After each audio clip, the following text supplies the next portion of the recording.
Hello and welcome back to another episode of the Spawn Trap Podcast, the only podcast that is giving away any awards that we may ever receive to Clair Obscur Expedition 33. Already hitting it off with that one. I'm Till. I'm joined by Icy Arrow. Hey there. Kicking off the new year with a new podcast. How you been? I mean, honestly, work. That is my new life right now. Work. Mm-hmm. Bigger numbers, bigger assholes to Numbers deal go with. up. Bigger, yeah, numbers must go up. End of the financial quarter is right here around the corner. that's the that's the that's I don't know, the state of society and Welcome where to we're in right now. America. Yeah, exactly. Yeah. Um Yeah, so we're gonna be catching up on some news. We got the big topic today is we're gonna look ahead on 2026 games released. I think we did this the past 2 years and try to determine what's gonna win Game of the Year. And last year it was GTA 6. This year it's gonna be GTA 6. Spoilers, because it got God, I delayed. hope it's not again. You don't think so? You gonna want to make a different bet going through the list? I mean, are we okay? Game of the year, like in terms of the pre-releases, game of the year, or are we thinking like when it comes out? Whatever wins Jeff Keighley's The Game Awards Game of the Year 2026. God, it fucking better not be GTA 6. Like, here's the thing. I have been so excited and like eating at every little breadcrumb. And I'm all at the point of just saying, if it doesn't come out, it doesn't come out. Like, is it just Mm. put it back in the dungeon? Give me Red Dead Redemption 3, I guess, or something.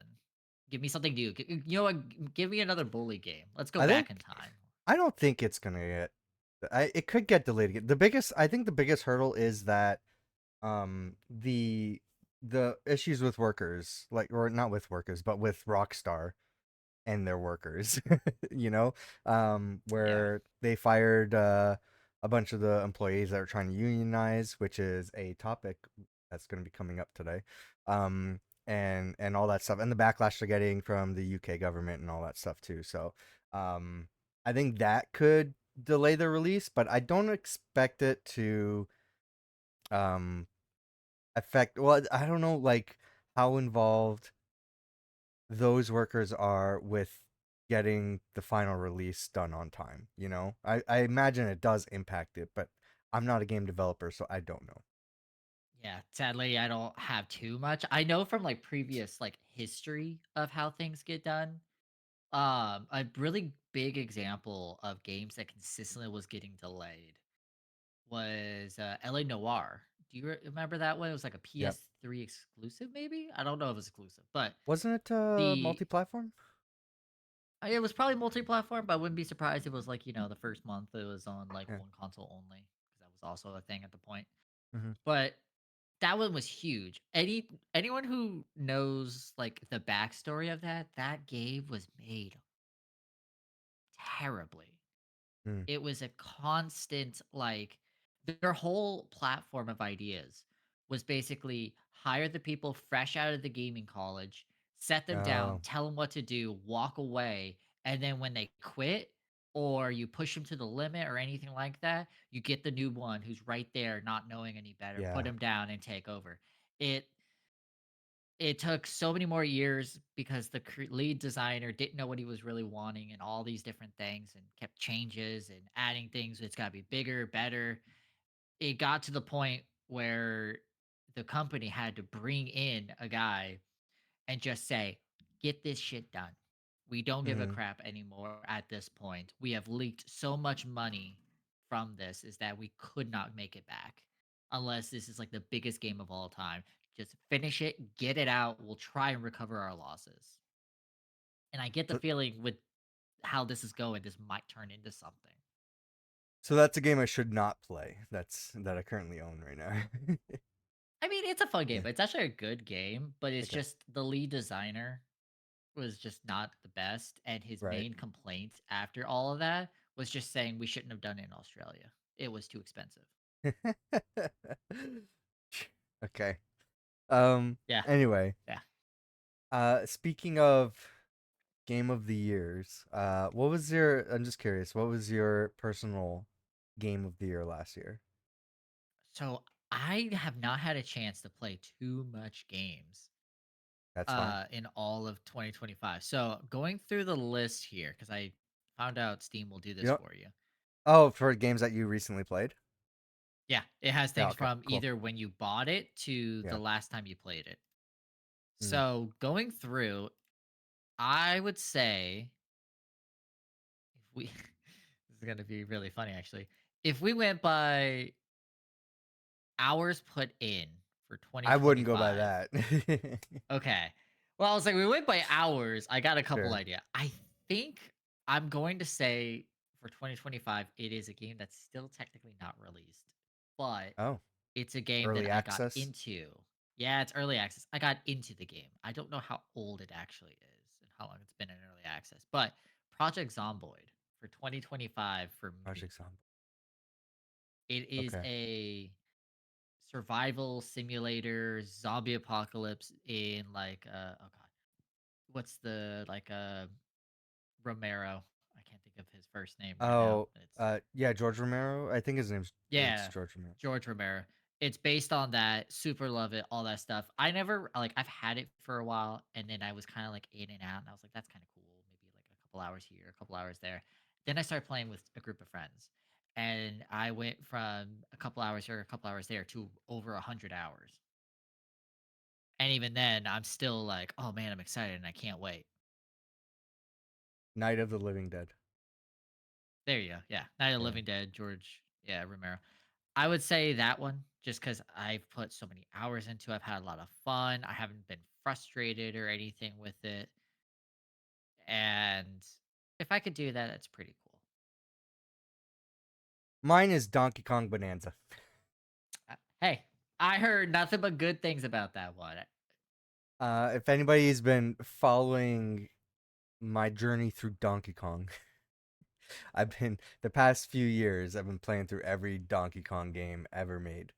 And you'd think I'd get sick of it, and I will tell you, I was getting there at one point because there's a middle period between like when the Donkey Kong game started with Super Nintendo games, and then to where they are right now, where there was just Donkey Kong slop, just really not great games. So I was struggling through that experience, but it's interesting going from that to then the ports for Returns HD, and then I played through Tropical Freeze again, and then I played through Bonanza, and just capping off with those three games was a great way to return back to the Donkey Kong hype. And I will say I think personally Donkey Kong Bonanza is the best Donkey Kong 3D Donkey Kong game.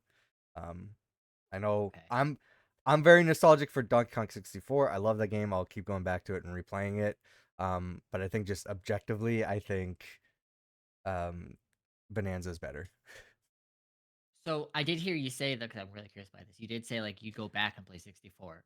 Do Mhm. you see yourself just as often going back to playing Bonanza? I don't think so because it doesn't have that nostalgia factor. That's the only reason. If I grew up with Bonanza, I'd probably be replaying Bonanza a lot. Okay. Speaking of replaying Nintendo 64 games, let's start off with some fun stuff here. I talked about how I bought this thing. I'm gonna reposition my camera. This is the Analog 3D. I don't know if I mentioned this in the last podcast, so I'll just briefly bring it up again. It's been a long journey for this thing to be released. I ordered it over a year before it got released.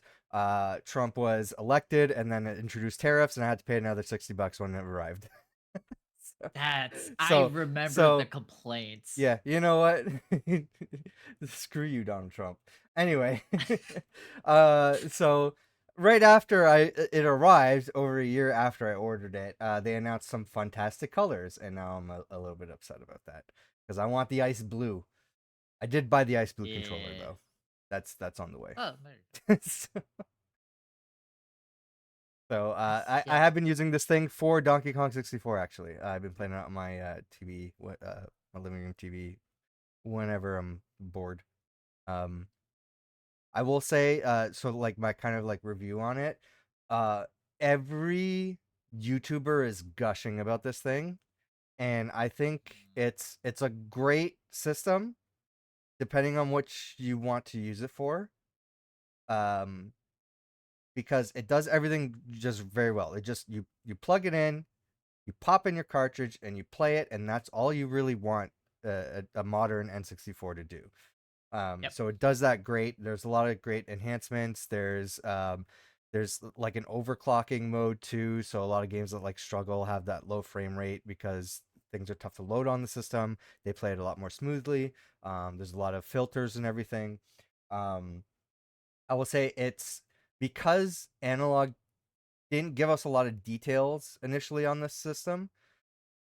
It was just a year of speculation um, on what it can actually do. So I was hoping, I guess I was just like overly optimistic. I was hoping it would render games in 4K. It does not. It renders games in I think the initial resolution, it just upscales it to 4K. So it actually doesn't look as, to me, as amazing as everybody else says it does. It definitely looks better than hooking up your old N64 through an adapter to your HD TV. Um, That but I was just thinking of that too. I was like, man, I wish yeah, I had my old CRTs. yeah, I'm sure this thing will look good on a CRT, but it only has an input for HDMI, I think. So you'll need an adapter from HDMI to a CRT. Um, but which is funny, but for this, it has those CRT filters. Not only that, it has different kind of filters. So there's ones for like a broadcast camera for like the best quality, and that's what it defaults to. So it has the scan lines as if you have a broadcast camera. And I will say even if you don't like scan lines, you probably want to have that filter on if you are ordering one of these things because I think that's the way it looks the best, personally. So, um, yeah, if you have the clean look, you're still getting pixels. It's very jaggy, and I just think it looks better with the scan lines. Even though I don't typically go towards the scan line filters, I want to have it on for this thing. So that's just my one complaint. Otherwise, it works super well. I had seen a lot of people complain about it not running those flash carts. Um, I think that problem has been fixed now with firmware updates. I don't even have the latest firmware update on mine. Mine worked out of the box with my Summer Cart 64 flash cartridge. So I didn't have to do anything. I just popped it in. So if you have a Summer Cart 64, um, I I think that's probably the best one to go with. I think it's cheaper than a EverDrive. I think is the popular one.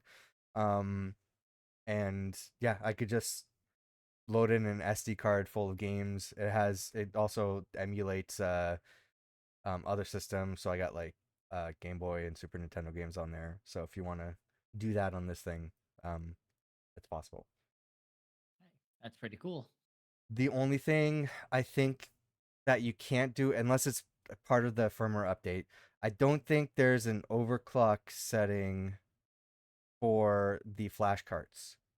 So if there is a game that does run buggy and you don't have the N64 cartridge, you only have the flash cart and you have the ROM, um, and you want to use that overclocking feature, you might want to be on the lookout for the actual game.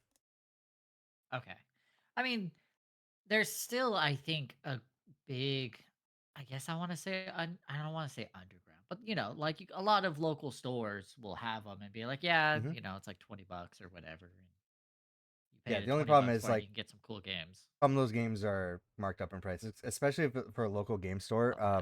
Oh, yeah. They know what they're selling, so they're trying to make a profit, right? So they will Yeah.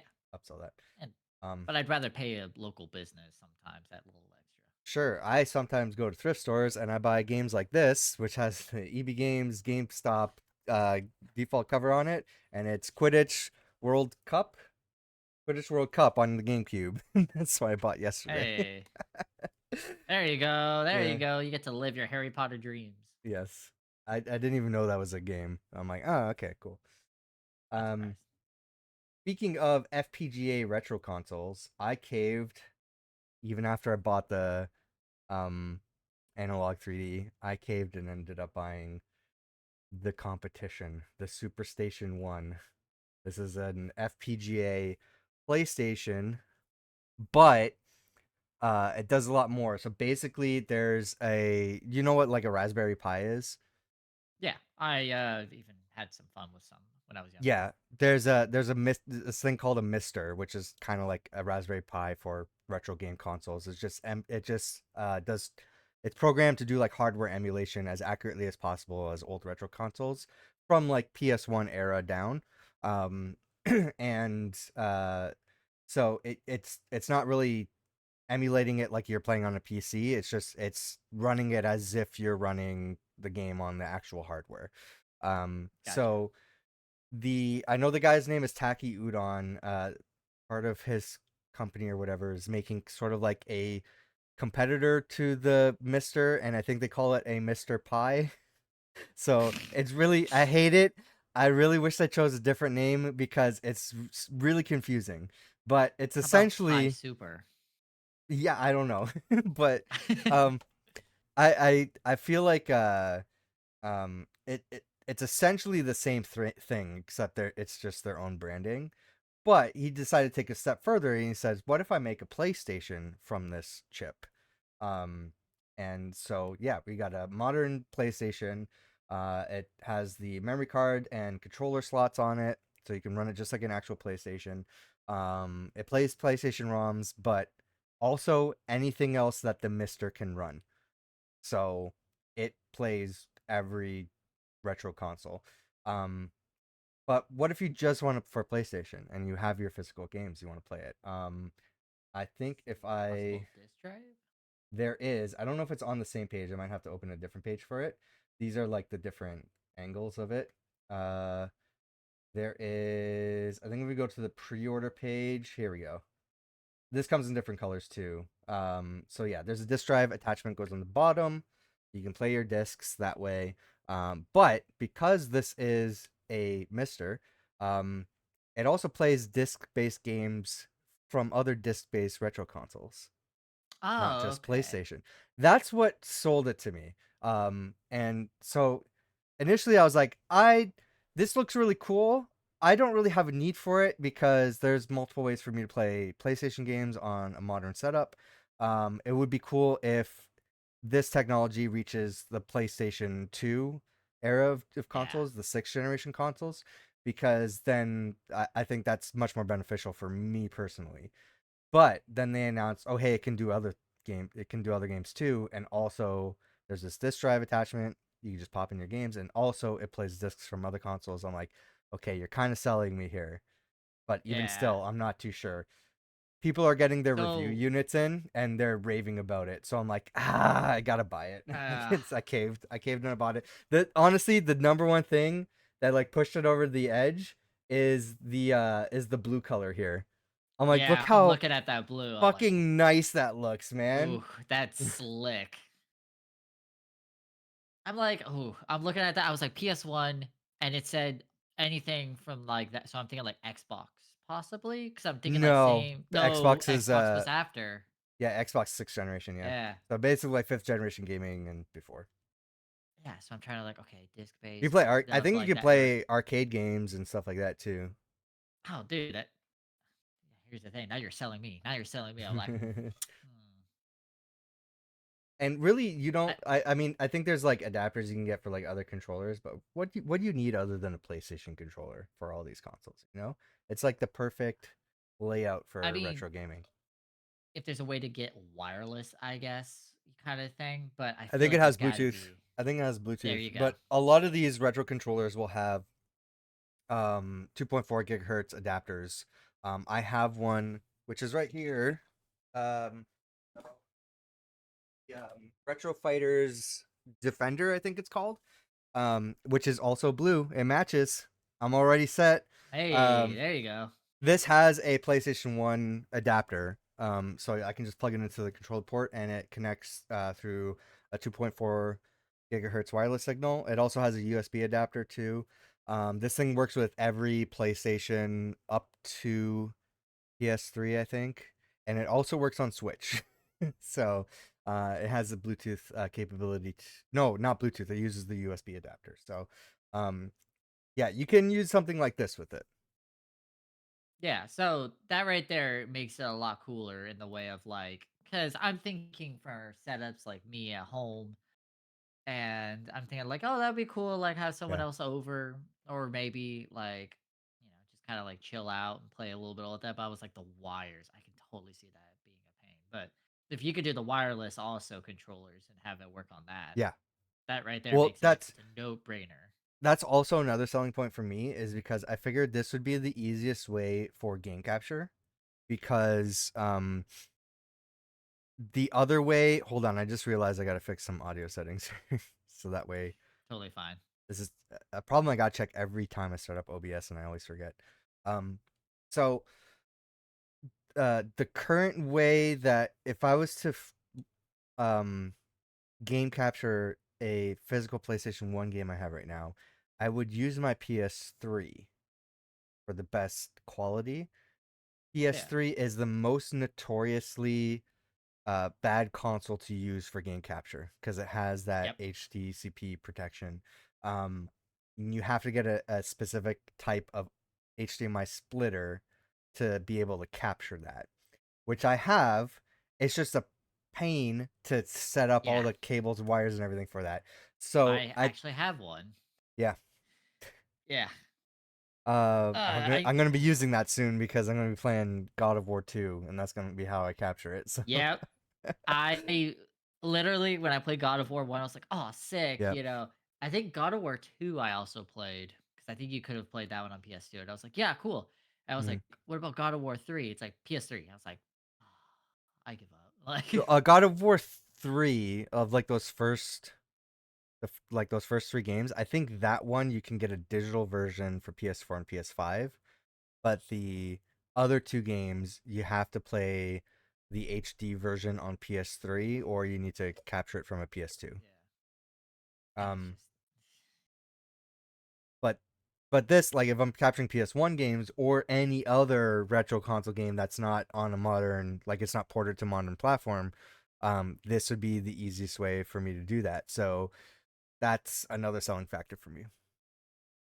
yeah, I mean, it's gonna help a lot of people who are streamers slash people who record. Then you're gonna have casuals who are probably gonna be leaning a bit towards me because when I'm thinking like PS1 era Mm-hmm. and such, I'm thinking like on a rainy day at home, Yeah, and kind of just chill out, some popcorn. and play a classic game. Yeah, for sure. Yeah. Well, it would be great if there was PS2 support. But speaking of PS2, have you ever played TimeSplitters? I heard about this news. I heard about that. I was like, I mean, it's just I can't. I feel crazy looking at it. Every time I look at it and read it, I'm just like, yeah, that's funny. Anyway. I have you ever played the TimeSplitters games? I've played it Yeah. when I was young enough to not fully appreciate it. Oh, okay. Yeah, it came out at the perfect time. Time Splitters 2 came out at the perfect time um for me because I was always playing multiplayer games with my brother, my cousin, and my cousins, and these were the games that we always defaulted to. Especially when Future Perfect came out, which was the third game. So it's been a long, tumultuous time for the Time Splitters franchise and the developers that work on it, and I'm not going to get into that history, although it is fascinating if you ever want to look it up. But I pretty much gave up on any Time Splitters news because the developers went like they all got let go and shuttered for the second time last no 2 years ago. From Embracer Group owns them now, like owns the IP and everything. And then there's been a fan project in the works, which has cycled through a lot of different uh you know, developers, but they were all like volunteer developers, right? So ever since Free Radical Design first went under, and like after they announced TimeSplitters 3, then the company shuttered and they got bought out by Crytek at the time. It was clear that Crytek did not want to do anything with TimeSplitters, so there's a fan project to try to um, make a modern version of TimeSplitters for free on PC, and it was such a rocky road for that project. And with slow news coming out, I gave up and forgot about it, and then just all of a sudden it's released. So it's called TimeSplitters Rewind. 13 years after TimeSplitters Rewind was revealed to the world as TimeSplitters CryEngine mod, it's finally set to release in November. So this was October last year. I didn't catch this news when it was news. So when I saw it, I'm like, "Oh, it's out now. I can Yeah, play I it." could So just oof, it's I so could go I out right now. yeah. So you can play Time Splitters Rewind right now. I think not everything that they want is in the game. So I think I haven't got far in it. It's it starts off with Time Splitters 1 content, which I'm not used to. I've never played, and for me, it's really difficult. It's really tough to get past that. But I think it has mostly Time Splitters 1 and some Time Splitters 2 content on there, and you I can mean, play it's with one a of those keyboard and things. mouse. If it comes out that, or Mm. now that it's come out, it honestly means more to me than anything. Yeah. Because it's just one of those dream projects. This is like the Kickstarter when you hear it and you're like, it's just like, no, there's no way. Hmm. And then, unlike most things, this one got to come out and show, like, no, like, not only is it finished, like, it's out. It's, is it everything we always wanted? No, but Hmm. it's Yeah. a good start way of doing It it. it's great though. Like I loaded it up and everything's super sharp and smooth and works great. Um, I think my brother was saying he was having issues running it on Linux initially, but it seems to be running for him now. Um, so yeah, go check out Time Splitters Rewind. It's free. And this is the first time ever you could play these games on a PC now. So you get full mouse and keyboard support if you've been wanting to use that for these games. Yeah. Yeah. And the fact is, too, is I'm not going to be surprised if I'm going to say, like, this year's summer. I'm not gonna be surprised if this year's summer we start seeing a small group or like maybe just groups of YouTubers like trying it out Yeah, kind I of think thing. I've seen some YouTubers start playing this. So it's Yeah. still in its early release form, but I'm pretty sure you can play online. Probably be a fun game night multiplayer kind of game that you could play with others on the Twitch stream or whatever. So yeah, definitely check it out. This was my childhood, so definitely recommend playing these games. Um Yeah, they're definitely super cool games. yeah. Uh, one last fun thing I have here before we get into depressing news, as always.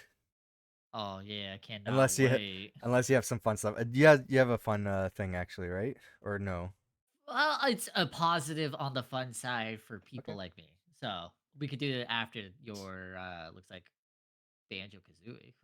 Yeah, some fans made a Banjo-Kazooie game in the PS4 game Dreams. Oh, Um, dreams. That's I people are yeah. still releasing things from Is there there. there was a trailer for it? It's not here, but there's screenshots for this. I also saw somebody make like I think it was like um a Mario Galaxy, or it was some sort of like Mario sequel as well. And yeah, Dreams is crazy. So um, I gotta start installing some of these because I want to play them. But apparently this is really good. Yeah, there's that. Then there's a couple of games that were like full unique premises that were eventually upgraded from like the Dreams engine to an actual like separate engine. Oh, like transitioning from what they did in Dreams and then make them their Yeah, own games. like they would use Dreams engine as a like Yeah. prototype of like this is kind of like the look I'm going for and the style and Mm. such, and then AOKs and all that stuff. They're like, yeah, okay, this is good enough. Then they start transferring everything that they can over or starting from scratch Yeah. so they can be like, yeah, look, we did it. Yeah. Definitely one I gotta check out at some point. All right. What's your Fallout thing?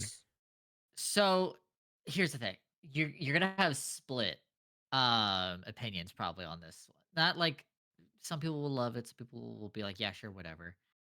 Um, but basically there's a secret project by I can't think of his name right now. I think it's Tom something. I can't think of it.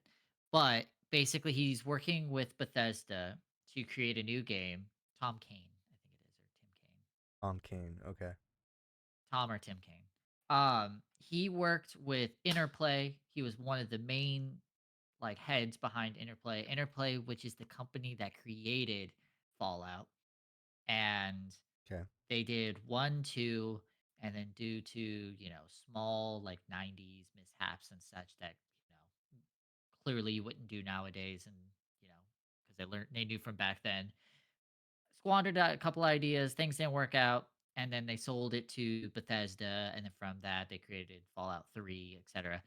They have Bethesda has given the rights out to a spiritual successor at the time to Interplay, which was Obsidian, which created Oh. Fallout New Vegas. Yeah. Yeah. Okay.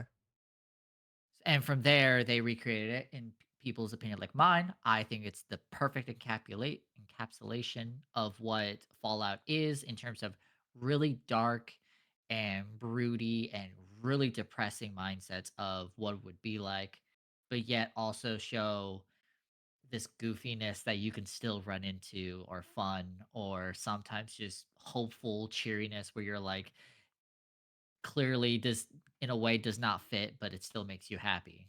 Mm-hmm.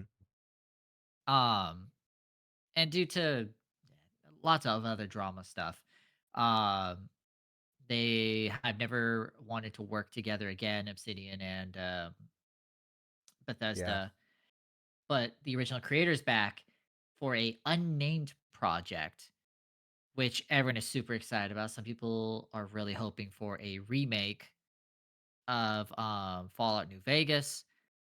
A lot of other people are thinking that Fallout 3 is going to get a remake. Okay. And there's a lot of back and forth now. In my opinion, I'm not the biggest fan of 3, but to see it get updated to today's graphics or fix the issues that the old ones have, Fallout New Vegas is far from perfect. As anyone will say, that game is held together by Mm-hmm. paper clips and rubber bands, and even then, it takes some like crash fixing of like just don't turn too much to the left sometimes. So I'm excited. I think that's good news. I want to, even if it's not Fallout related and it's a new project, to Mm-hmm. have the original minds behind it who have also stated recently that they are tired of trying to play or make games that are supposed to sell. They have said, now I want to make games that I think is fun, I want to play, and I want to share with the world. Sure. If they get like the publisher and funding for it, Yeah. right? Some Yeah. of them are gonna get it, some of them are not. That's just how it is. But in terms of this crossover, in terms of bringing back the original writer slash, like, leader of Interplay to do another game, whether or not it's Fallout specific, because we have no information on this secret project, I'm still excited to see that there's still hope for this possible, like, older written, I wanna say, in a way, where it has that bit of a flavor tang to it that you can't quite see in a lot of newer games. Mm-hmm. So, I'm excited. Good news. Yeah. I also hope, Fallout Live, the Fallout TV show, it's doing great. Everyone loves it in terms of depending on who you ask. I've been liking it. Yeah. I've been watching season 2. Yeah, Uh, and uh, I haven't seen it yet, but I've heard amazing things about it. Me and Jordan did a spoiler cast for season 1. If you haven't caught that, it's on an earlier episode of these podcasts, so you can listen to that if you want to know our full opinion. But pretty good so far. I'm liking the show. Um, last thing, fun stuff I want to bring up: the fantasy critic. Um, Uh-oh. this is basically like, and listen, I'm not a sports guy, but Mhm. this is like fantasy football, but for video games, I guess. And so I don't know if you know what this thing is or not, but I brought it up to you. I mean, the whole like making bets now on just like the random Yeah. game events. Basically, instead I mean, like making our team is just basically getting like making like what video games are going to review positively that are going to come out this year. Um, so that's pretty much it. So, um, I've been listening to another podcast do this for the past few years, and they get so competitive, and it sounds really fun. And I kind of I feel like Spawn Trap is big enough, where if we all participate, we could have fun doing it, and it might like keep us more engaged with like what games are coming out and keeping up to date with that stuff. So I figured it might be like a fun thing that we can do. Um, I don't have any responses yet, except for from Court, which I think her quote was, "Ooh, this sounds fun" or something like that. So, but yeah. hopefully we I mean, can get that done. yeah, I made the Yeah. account. I made the account. I'm on it now and such, so I'm ready to Mhm. add my things to it. One thing I am totally forgetting about because I am super excited for this coming out.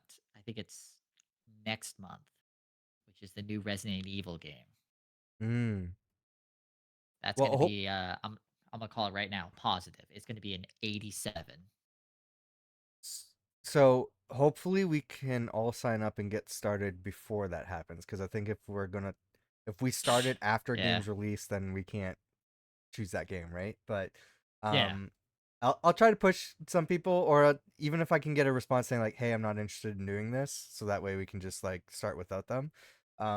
But my initial plan was be like during uh holiday break or something, if we're all like aligned up on the same times, we can have like a major podcast where we can take turns picking the games during that podcast.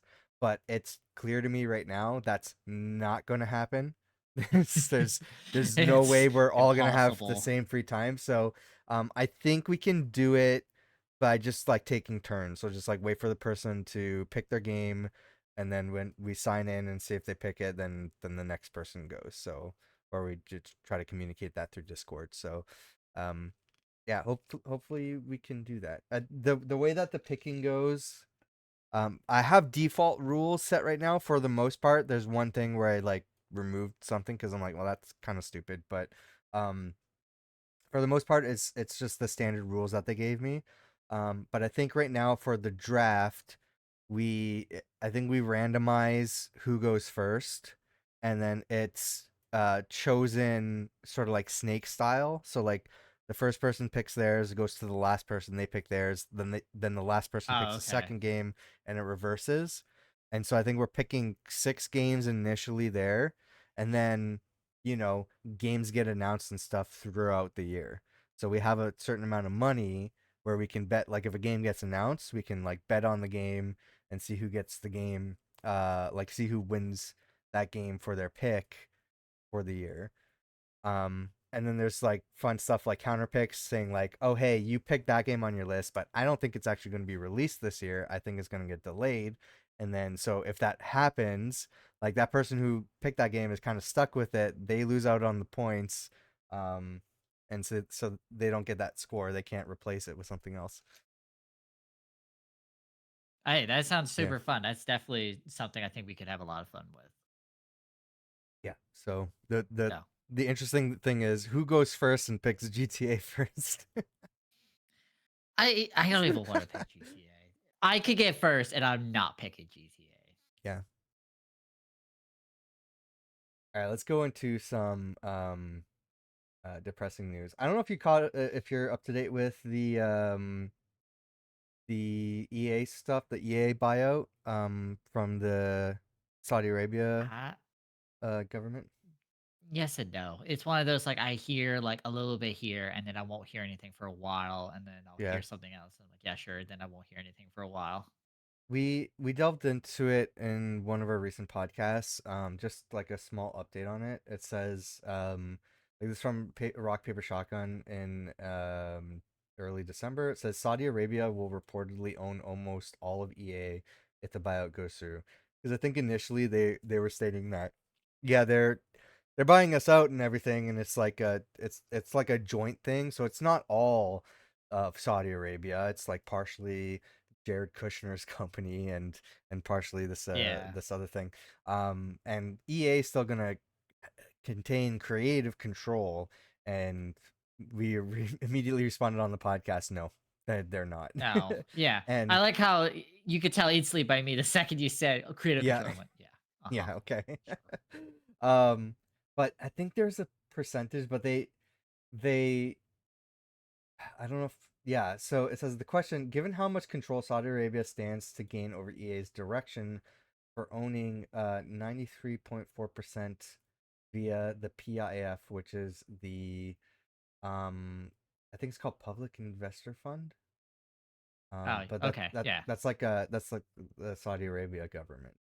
Um, is whether there's any truth to claims that EA's day to day will go largely as usual following the deal. Quote, our values and our commitment to players and fans around the world remain unchanged. I don't think so. So basically they're saying like Yeah. the Saudi Arabia government's basically going to have 93.4% control of EA. Which So, is huge for a they almost at that point you could almost just go private. Like yeah. Well, I mean it's essentially like EA is just going to be Saudi Arabia games. Like that's what it yeah. is. Just the Saudi Arabia controlling this games industry. So, I that's mean, unfortunate. it's super unfortunate and the big game series that I always think of for what's it called? Um for EA is the FIFA games and like all the sports and all of that. Yeah, the sports is a huge thing because Saudi Arabia is involved in all that shit as well, Yeah. like behind They've the gotten in scenes. Yeah, trouble multiple times behind the scenes for it. And then they're going to own the official game licensor who will yeah, also which what was it again? 90% of EA's profits come from just FIFA every year? it's huge. I know that because it's like one of the most popular games ever, year after year. So, and it's not Which it makes sense. FC now is the name. Yeah. Yeah. So I'm just like Well, speaking of acquisitions that we don't like, or maybe we do. I don't know. I don't know your opinion on this, but Netflix is going to be acquiring Warner Brothers and HBO and all that stuff. Um, So that's a thing that's happening. here's the thing, right? Is that Warner Brothers is huge. But I do know there was the attempt to who was it? There was someone else who almost walked in there and almost tried to do a hostile Paramount. takeover. Yeah, Paramount. Paramount, yeah. So That's here's the the thing. second Do I thing. like Yeah. yeah, there you go. Do I like Netflix owning all of the Warner Bros. Things? No. Hmm. If you said pick between Netflix and Paramount, I'm going to pick Netflix. Okay. Only because Paramount owns a large amount of news outlets already. That And is fair. Yeah. Warner Brothers owns a lot of other things too. Hmm. I would honestly start to argue there's a lot of companies where I'd be like, yeah, clearly, like, you know, if Disney bought it, I'd be like, okay, hold on, someone's got to step in here. I think But that's crazy if Disney bought them.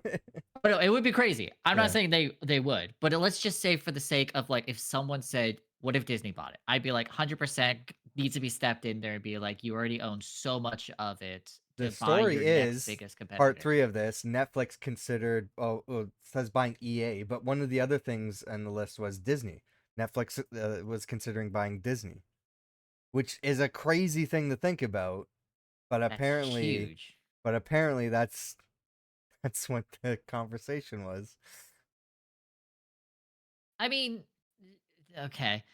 Yeah. It's like as much as I would step in to be like, okay, hold on, Disney owning all these things. Like clearly that is I can't think of the word for it right now. But monopoly. Monopoly, yeah. But yeah, Paramount owning all the news, basically. That's all of them at that point. I mean, News Corp owns so many outlets and everything too, and it's just like, Which where does it which is end? true. It's one of those, like, in the end, is it are we kinda, like, in a fuck situation? Absolutely, 100%, we're already there.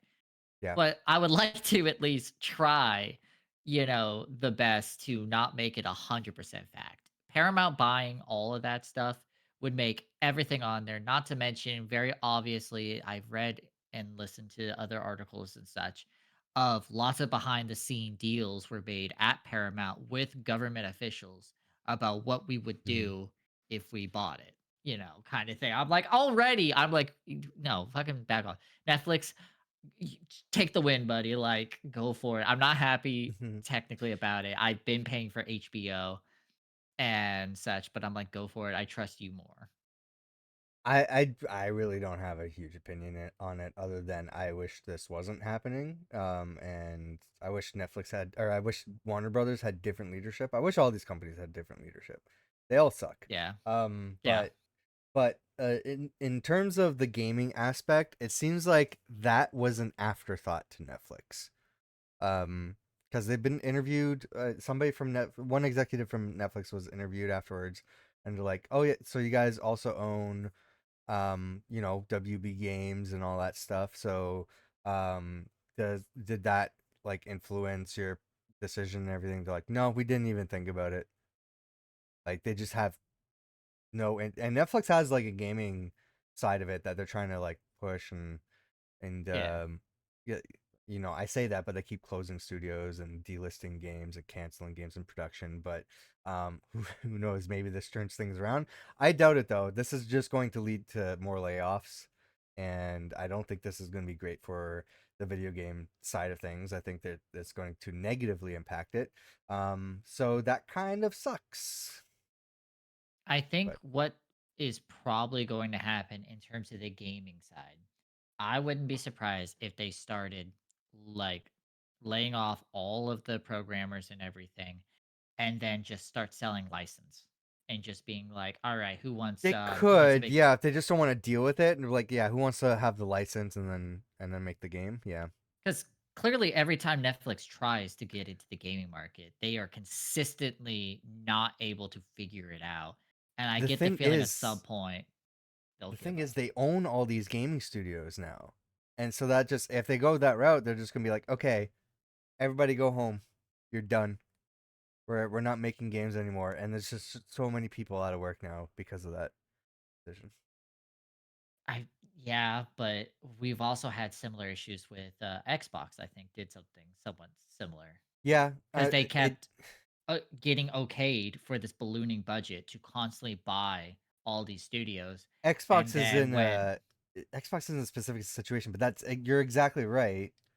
Where that comes from the top down, but it's more influenced, I think, by the direction that Microsoft wants to go, which is pouring all investments and efforts into their AI tech and just screwing everybody else, including their own gaming division, which, by the way, they're responsible in most part for the increased component pricing, yep, particularly the RAM shortage and the increased pricing on that, which is screwing over the console sales because their prices have to increase for that, and they had like the worst holiday sales this year because even like a little toy Connect simulator box, the Next box, outsold the Xbox this year. You don't know about this thing?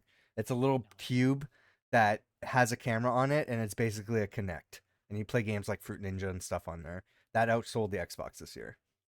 that's funny. Yeah, it's hilarious. But There's only one console I've been caring about anymore, and that's the whole Steam machine. Whenever that comes out, I mean that's gonna be affected by what Microsoft and all these other companies are doing, like making all these data centers and shit just to handle their yeah. AI chat that gives you uh responses on how to kill yourself if you're looking up a recipe. Like or And that you're the right one. Don't listen to the liars out there. You yeah. clearly are. Like, no, and then get. I don't even want to get into that. That was just like that's gonna go so off Yeah. into its own thing. Um But I mean, yeah. Netflix buying it. Here's the thing, there's plenty of worse companies out there that could buy Warner Brothers. But like you said, best case scenario, Warner Bros. Just don't fucking sell. Like that would have been best. It would have great if the guy who kept who was in charge of all the bad decisions and the company failing was booted out of the company and replaced with somebody who knows what the hell they're doing. Um, You're asking a lot from investors, though. They, that's not clearly, how capitalism works, nope. unfortunately. He made money. If Yeah, he we just makes money, who's to does not blame? matter. Yeah, doesn't matter. Just fire everybody else so that way our profits go up. Yep. Yep. Hey guys, we made a record last year. All right, we Yeah. might expect a little bit of a downturn. Downturn. Fire them. Like God forbid. every year needs to You be. know. Yeah. Right. God forbid we don't make a record this year. Some I think there's some bigger thing I wanted to bring up on that news, but I'm done with it. So I that's just mean, something to look out for. It's not a done thing. It's happening. It's in progress. So, some sad news though. Vince mm, Zampella, the creator or the is co-creator or what? He's involved in the early Call of yeah. Duty games, and so much more in the industry. A huge industry icon. Unfortunately, has passed away. I think it was in a car crash. Yep. Um, Uh, I saw the TikTok the day it came out. I was at work. mhm, It is shockingly intense in the way that the moment you like understand what's happening, mhm. you're already like there's nothing anything could have been done different in terms of like from that moment of recognizing the danger onwards. Was it like a Paul Walker racing thing, or is it just like an No, unfortunate car crash? Yeah. he the if I remember correctly, he was the one driving, so I think Hmm. there's not really anyone else to blame it on. Was going through a tunnel, and it was in the middle of the day, and I think he was going like 40 to 50 miles per hour when those tunnels are specifically by the law of the area, you're supposed to go like 30 kind of thing. So it was And just I speeding. speeding way too fast for the area because you're going through a tunnel and it's bright out. And as someone that showed through pictures, you can look it up on videos and such. That whole light at the end of the tunnel thing, when you can't see what's on the other side of it, is Yeah. true. So he comes flying out of there, not knowing that right when you exit the tunnel, there's a left turn because it's a cliffside. And it was, Oh. yeah. Mm. That And that's terrible. came flying out of that tunnel, and if it kept going straight, he would have been fine. This wouldn't be a story. Yeah. Nothing would have happened. But instead, because he couldn't see what was going to be on the other side of the tunnel, and the light going from a really dark tunnel to a bright, sunny, clear day, couldn't see. And even if he did see, I don't think at that speed he would have reacted in time. Well, So that's unfortunate. The yeah, big gaming icon lost. Um, so it's sad. Sad day for gaming. yeah. Um, okay, here's one you might be interested in. So Clair Obscur Expedition 33 won a lot of awards this year. Mhm. I think rightfully so. It was a huge game that a lot of people loved. There's one award that it did win, but retroactively lost after they won it. So the Indie Game Awards retracts Expedition 33 prizes due to generative AI. I think that's a huge title there. The other thing is the organization also retracted an award from a game sold by Palmer Lucky's Mod Retro. This one here, so just the summary, I think the CEO of Sandfall was doing an interview saying if asking if the company used generative AI in any way. Um, the Ah, response was um Yeah, in the initial like concept art stage, we use it for like inspiration and ideas. And there's like they place some assets as temporary placeholders to be replaced by um actual artists' work afterwards. The game released briefly with um, that placeholder art, but was patched out after the release. Um, because of that, and the Indie Game Awards' hard stance on AI, they were not aware of that situation because they were informed that there was no generative AI used in the game, which is part of their rules and everything. So they took the award away from Expedition 33, and I think they gave it to Blueprints.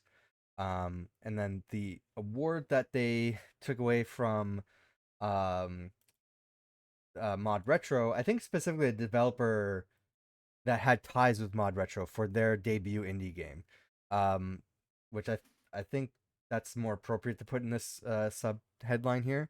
Um, Mhm. they took that away because of his involvement with Mod Retro.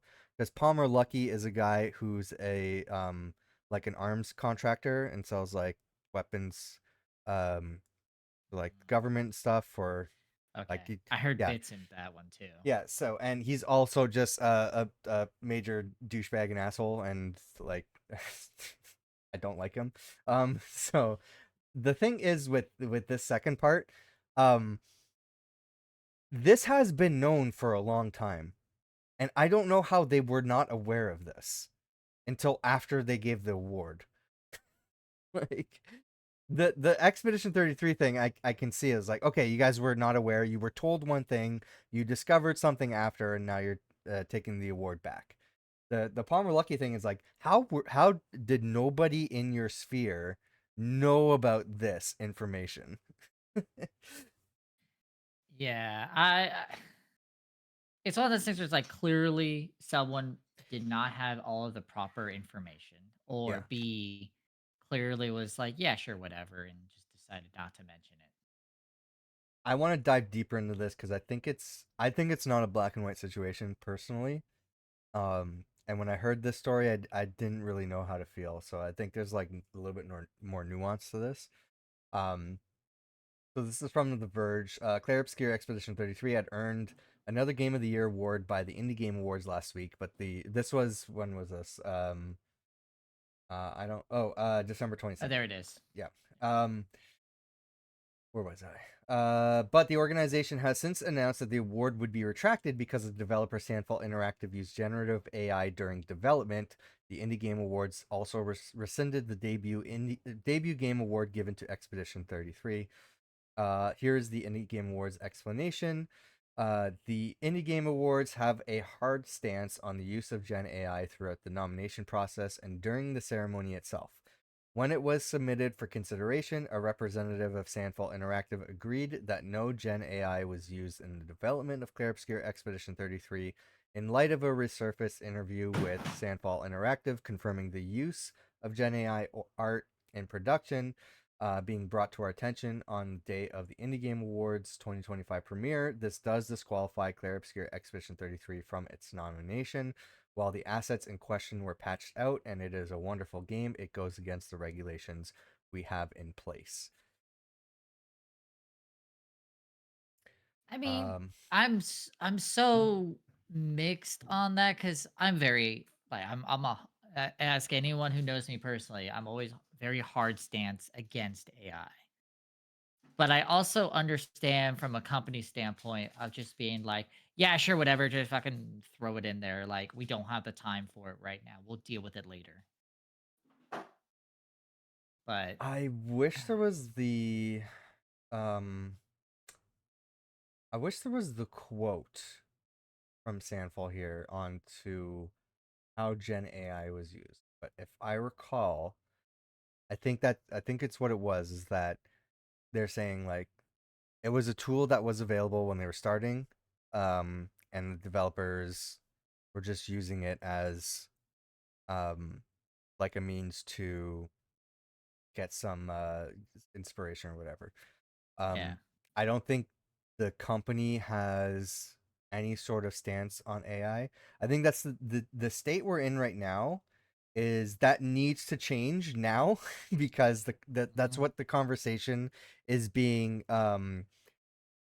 is being like overwhelmed on. Like just mentioning the two letters throws people into a fit.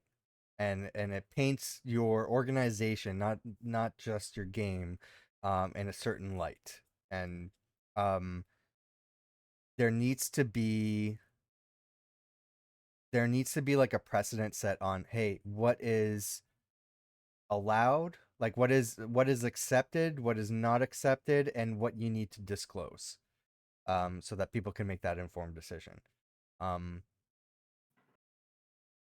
I'm also mixed on this. I am against generative AI in general.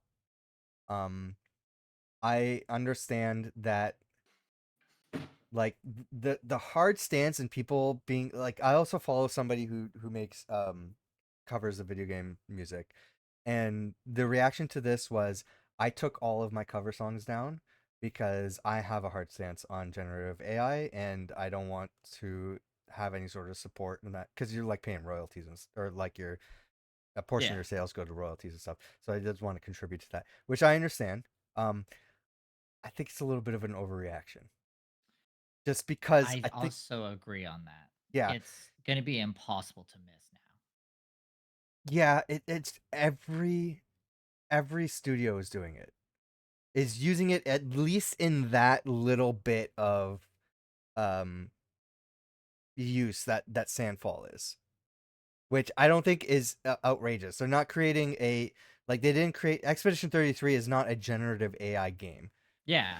The thing is, it's the whole like it was used as a placeholder. The stance is now gonna have to come down to, is it fine to use in the little aspects of this, or is In it not, general, kind of thing. no. Where's that? I think Yeah. I should think you shouldn't use it at all, but I also don't think you should be going after developers who are using it, because listen, there is no regulation on this. There is no standard on this. This is the buzzword of the next few years, just like Yeah. NFTs were and all this other stuff, right? This is what every industry is putting their focus on. So it's kind of like it's an expectation to use this, and I don't think it's like entirely the fault of the developer. I think it's the fault that, hey, there is no, I think this is really a government focused thing. Like what Yeah. I kind of view the same thing, like with in terms of like fighting climate change and stuff like that.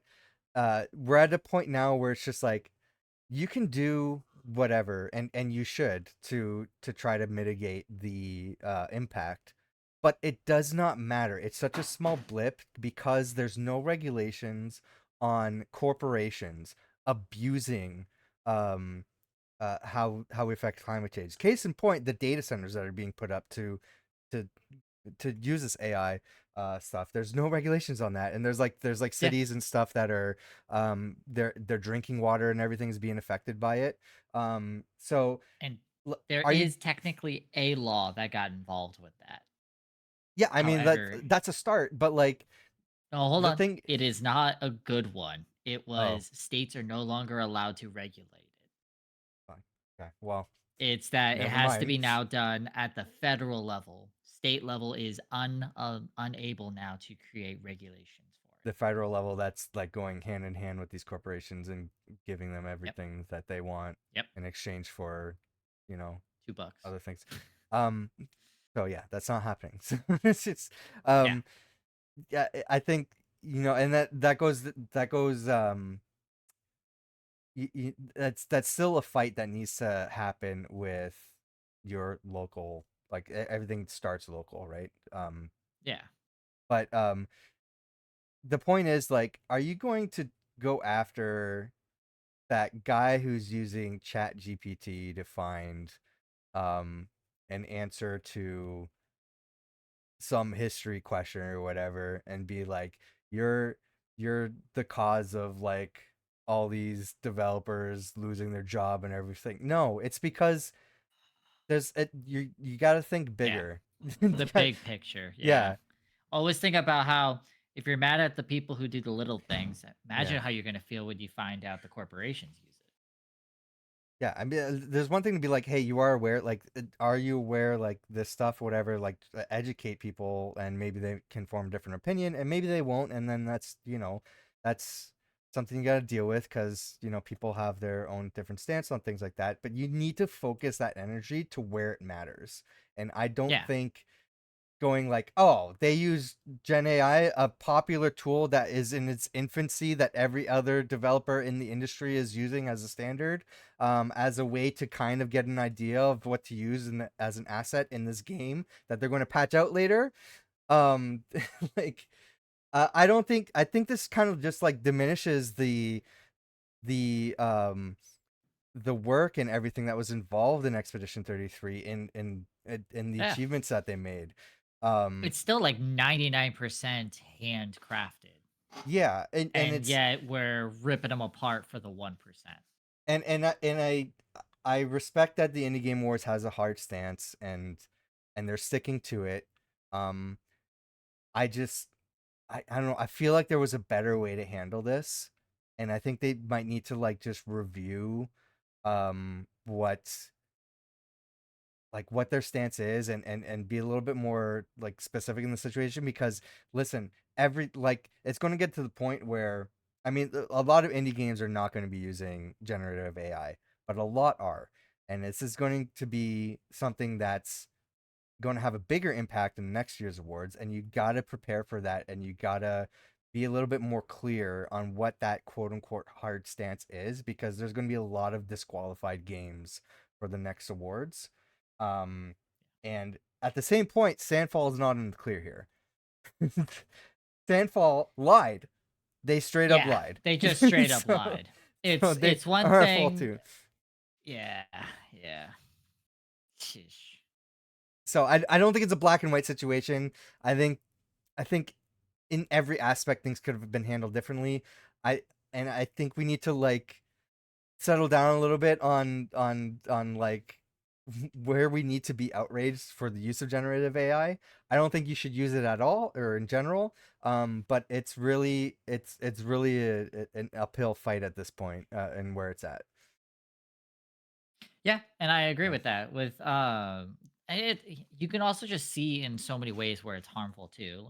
Mm-hmm. I don't know if you've been seeing the stuff going on with what is it again? Grok, Yeah. With uh the like the Twitter one or yeah, X or whatever. X, yeah. It's X's Gen AI. But basically people are Yeah. using it right now where like any woman posting a photo, Yep. it's It's immediately the getting response is like, "Hey exploited. Grok, put them in a bikini." And then Yeah. that's what happens. So, So it's definitely one of those things where I was just like, you know what? Like, clearly, as much as we can complain about the whole, for Clair Obscura kind of thing, clearly there is a more harmful use happening right as we speak, where yeah. now there's even getting lawsuits involved because people are like, I never consented to this, kind of thing. And here I am.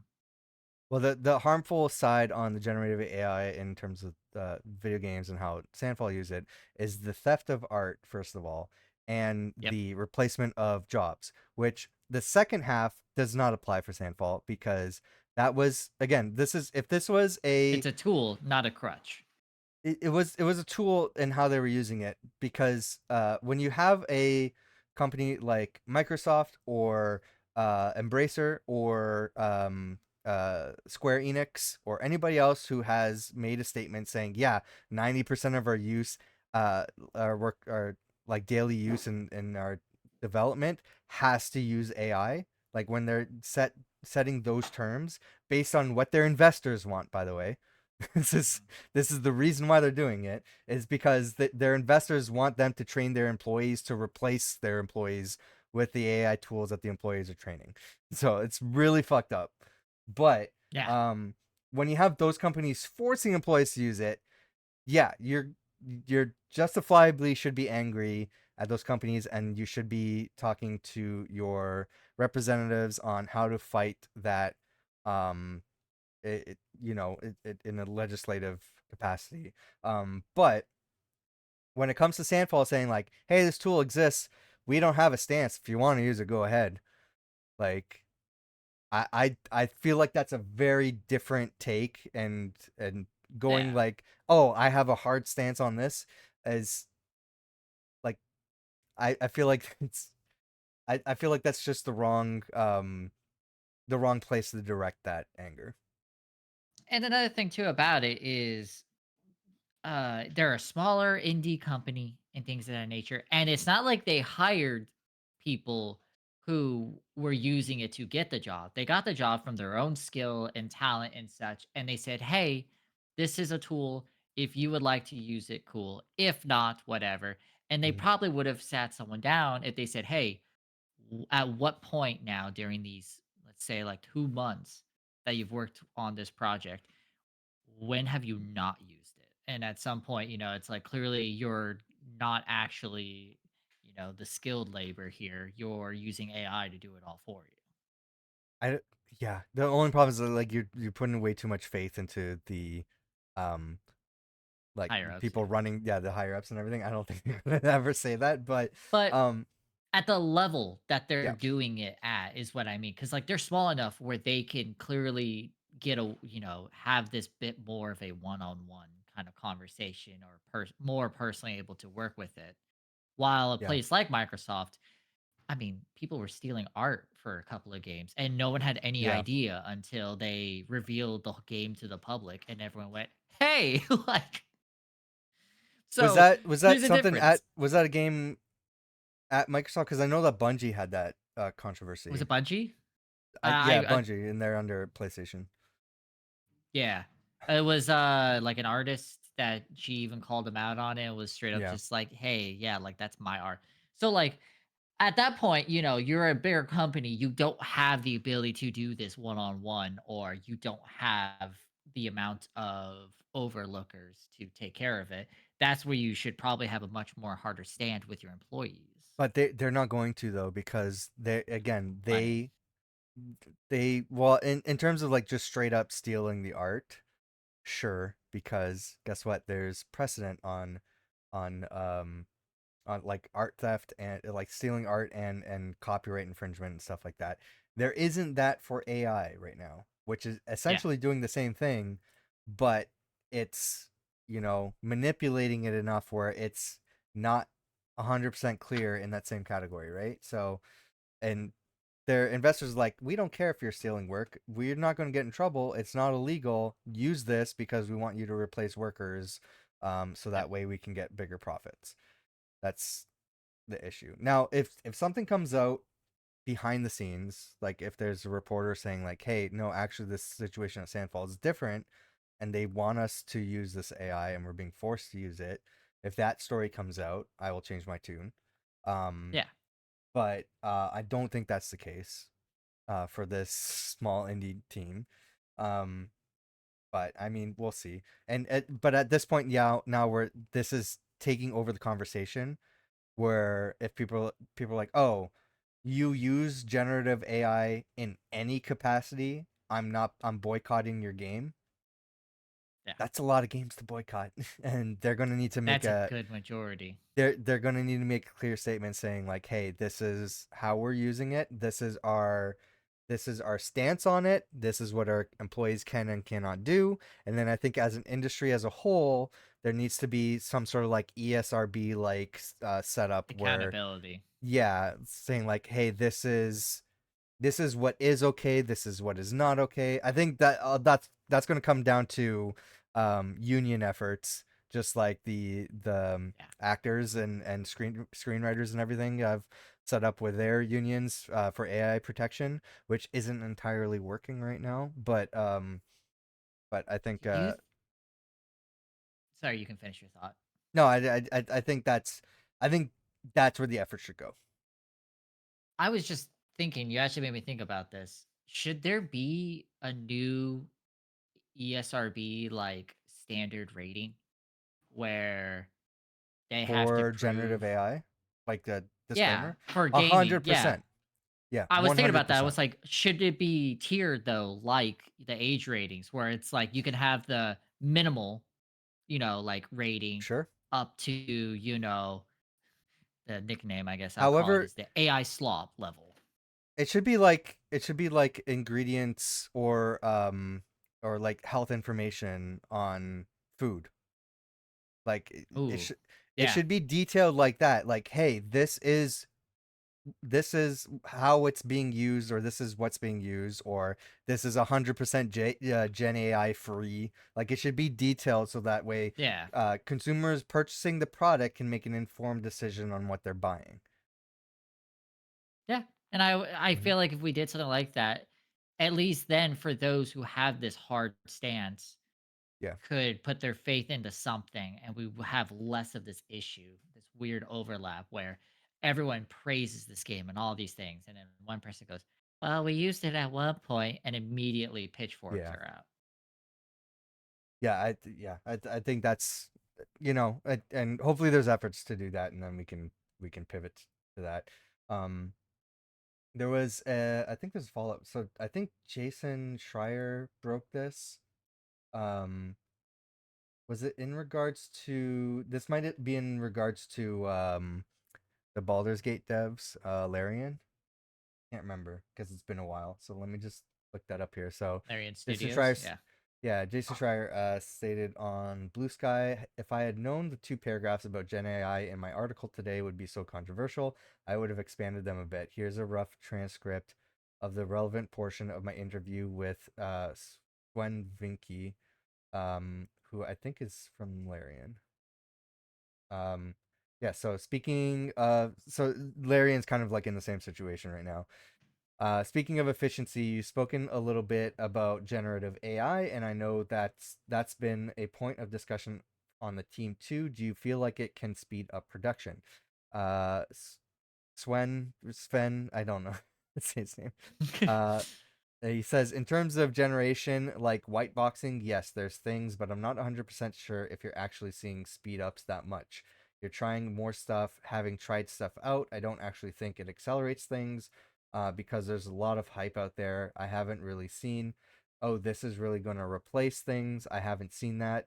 I've seen a lot of where you initially get excited.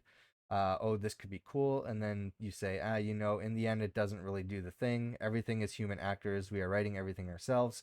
There's no generated assets that you're going to see in the game. We are trying to use generated assets for accelerate white boxing. But I mean, to be fair, we're talking about basic things to help the level designers. Jason Schreier follows up by asking, what about concept art? And he responds, so that's being used by concept artists. They use it the same like they would use photos. We have like 30 concept artists at this point or something like that. So we brought a boutique concept art firm at the moment that everybody was using, reducing them because they were going to AI. In our case, it just went up. So if there's one thing that artists keep on asking for, it's more concept artists. But what they do is they use it for exploration. Um, I think a portion of that was uh, posted, and people were freaking out because they're saying, "Yeah, we use generative Yeah. AI for concept art." And there's further context on Jason Schreier's Blue Sky post from December 16th if you want to read that. Um, he ended up responding on Twitter, saying something on the lines like, "Holy crap, guys, we're not replacing concept artists' jobs. We're still Yeah. using like actual concept artists and everything like that." So there was a huge It's reaction to that. So it's it's another one of those situations where, again, like he said, is it's a tool. mhm. We literally got this actual company, thing. We didn't just go on Chat GPT or whatever. We got an actual company. We used it a little bit. And then we found out, yeah, it did not do exactly what we were hoping for, but concept artists really like it. So we He use still that little says portion and boom. that they're using generative AI in the concept art stage, as if they use it like searching for pictures on Google. I think Yeah. the difference there is there's a lot more involved when you're using generative AI versus a Google search. First of all, Basically both, if you're using if you're using them in any sense, I think both of them you're stealing somebody else's copyrighted material. So I think that argument kind of doesn't which is correct. really stand. But the effects that the data centers and everything have on the environment, and the increased costs of electronic components, stuff like that, might factor into that decision. Again, however, I think it's fair to say, like, yeah, they're using it in the same sense as they would Google Photos, but they're still doing their own concept art uh, work, and no jobs are being replaced. I think that's uh, on the more fair side of the use of generative AI at this point in the stage of where it's at, being unregulated, and how the rest of the industry is using it. Yeah. And again, that's still better than other companies have been Yeah. doing. Anyways, there's plenty of like go on Steam. I bet go on Steam and you can find some sort of game and you'll Hmm. look at the reviews and go like, "Oh, it's very positive." And then you go one down, one person goes, "Oh, hey guys, look, it's all AI. This person just literally made a Yeah. new version of what is it again? They always call it like asset flipping." So I don't which know. is at which, if I remember correctly, asset flipping is basically you have like a whatever program you use to make the game, and then they usually sell some assets. You spend $40 to $60, whatever.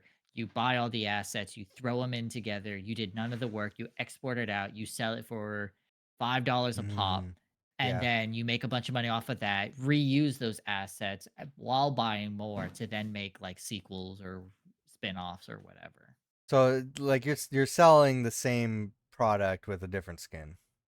You are buying, yeah, you're buying all the hard work with Yeah. your initial investment and then hoping to make a profit off of it. And the fact is that this new, AI slop trend Yeah. is going to be like probably the new stage of that where now some people are like, "Hey, AI slop, boom, boom, boom. Here's the reasons for it," and everyone just goes, "Yeah, okay." And then some people will still buy it because it looks. Some people buy things because it looks shitty enough, you know. Yeah. So it's just going to become another trend thing, and it's just this is one It'll where, fizzle out be- at some point, I think. God, I sure hope so. I think Like so. asset flipping is here to stay. So All the other like corporate trends, like uh tech boom trends, like they end up fizzling out because we're already seeing those articles, like Microsoft CEOs like, stop calling our product slop, and then like yeah, all the other companies are like, we're starting to realize that nobody, like, I think like computer manufacturers, they're like, we're starting to yeah, realize that nobody really seems to care about AI, and they're not buying our products for that. It's like, yeah, no shit. yeah. Really, it's like, and God, AI is everywhere. Like you Mhm. can't really. My phone has it now, even though I try not to use it. My Opera GX now has an I AI I button. turned I turned off all those features when I bought a new phone. Yeah, that's I'm like, exactly what I did too. I'm off. The Yeah, moment I see it, I immediately just go, "Get it off, get it off." yeah. Like, I don't know so, why I included ugh. this. Do you care about this? GOG is getting acquired by its original co-founder. I This mean, is straight from GOG. I I don't have the biggest opinion on it. Like GOG is a really cool company for what it can provide and such.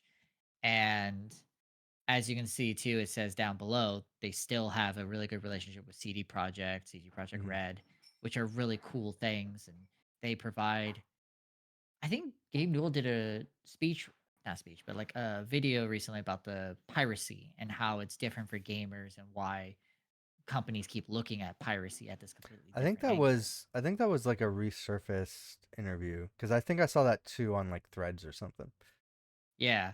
Either way, that concept of it is there where it's Hmm. like GOG does a really good job on helping avoid the straight piracy that happens. And bigger corporations, sure, whatever. I'm not going to give too much of an opinion about. But for the smaller indie devs, even if GOG saves those 5 sales, for a small company, those 5 sales can make the biggest difference. Yeah. I don't really So have anything further to add to I this. I Cool. don't know him. cool, whatever. Yeah. Um, I guess we'll see if he does benefit the company, and if he starts Yeah. throwing it away, clearly it's a sign, guys. He is in the past for a reason. It sounds like from the statement, uh, I mean, his quote, this is Michael Kaczynski, says GOG stands for freedom, independence, and genuine control. And then there's like a few further statement down below, but um, it sounds like I think he just wanted the company back, and Yeah. I don't know if they're going to change any operation or anything.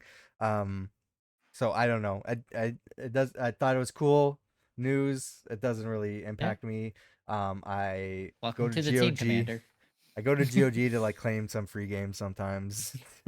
Yep. That's I about claim a it. couple free games, Yeah. or if there's a game where I get the feeling it's gonna get taken down offline really Yeah. quickly, I might just swipe in there Get real that quick. DRM free version from GOG. Hell yeah.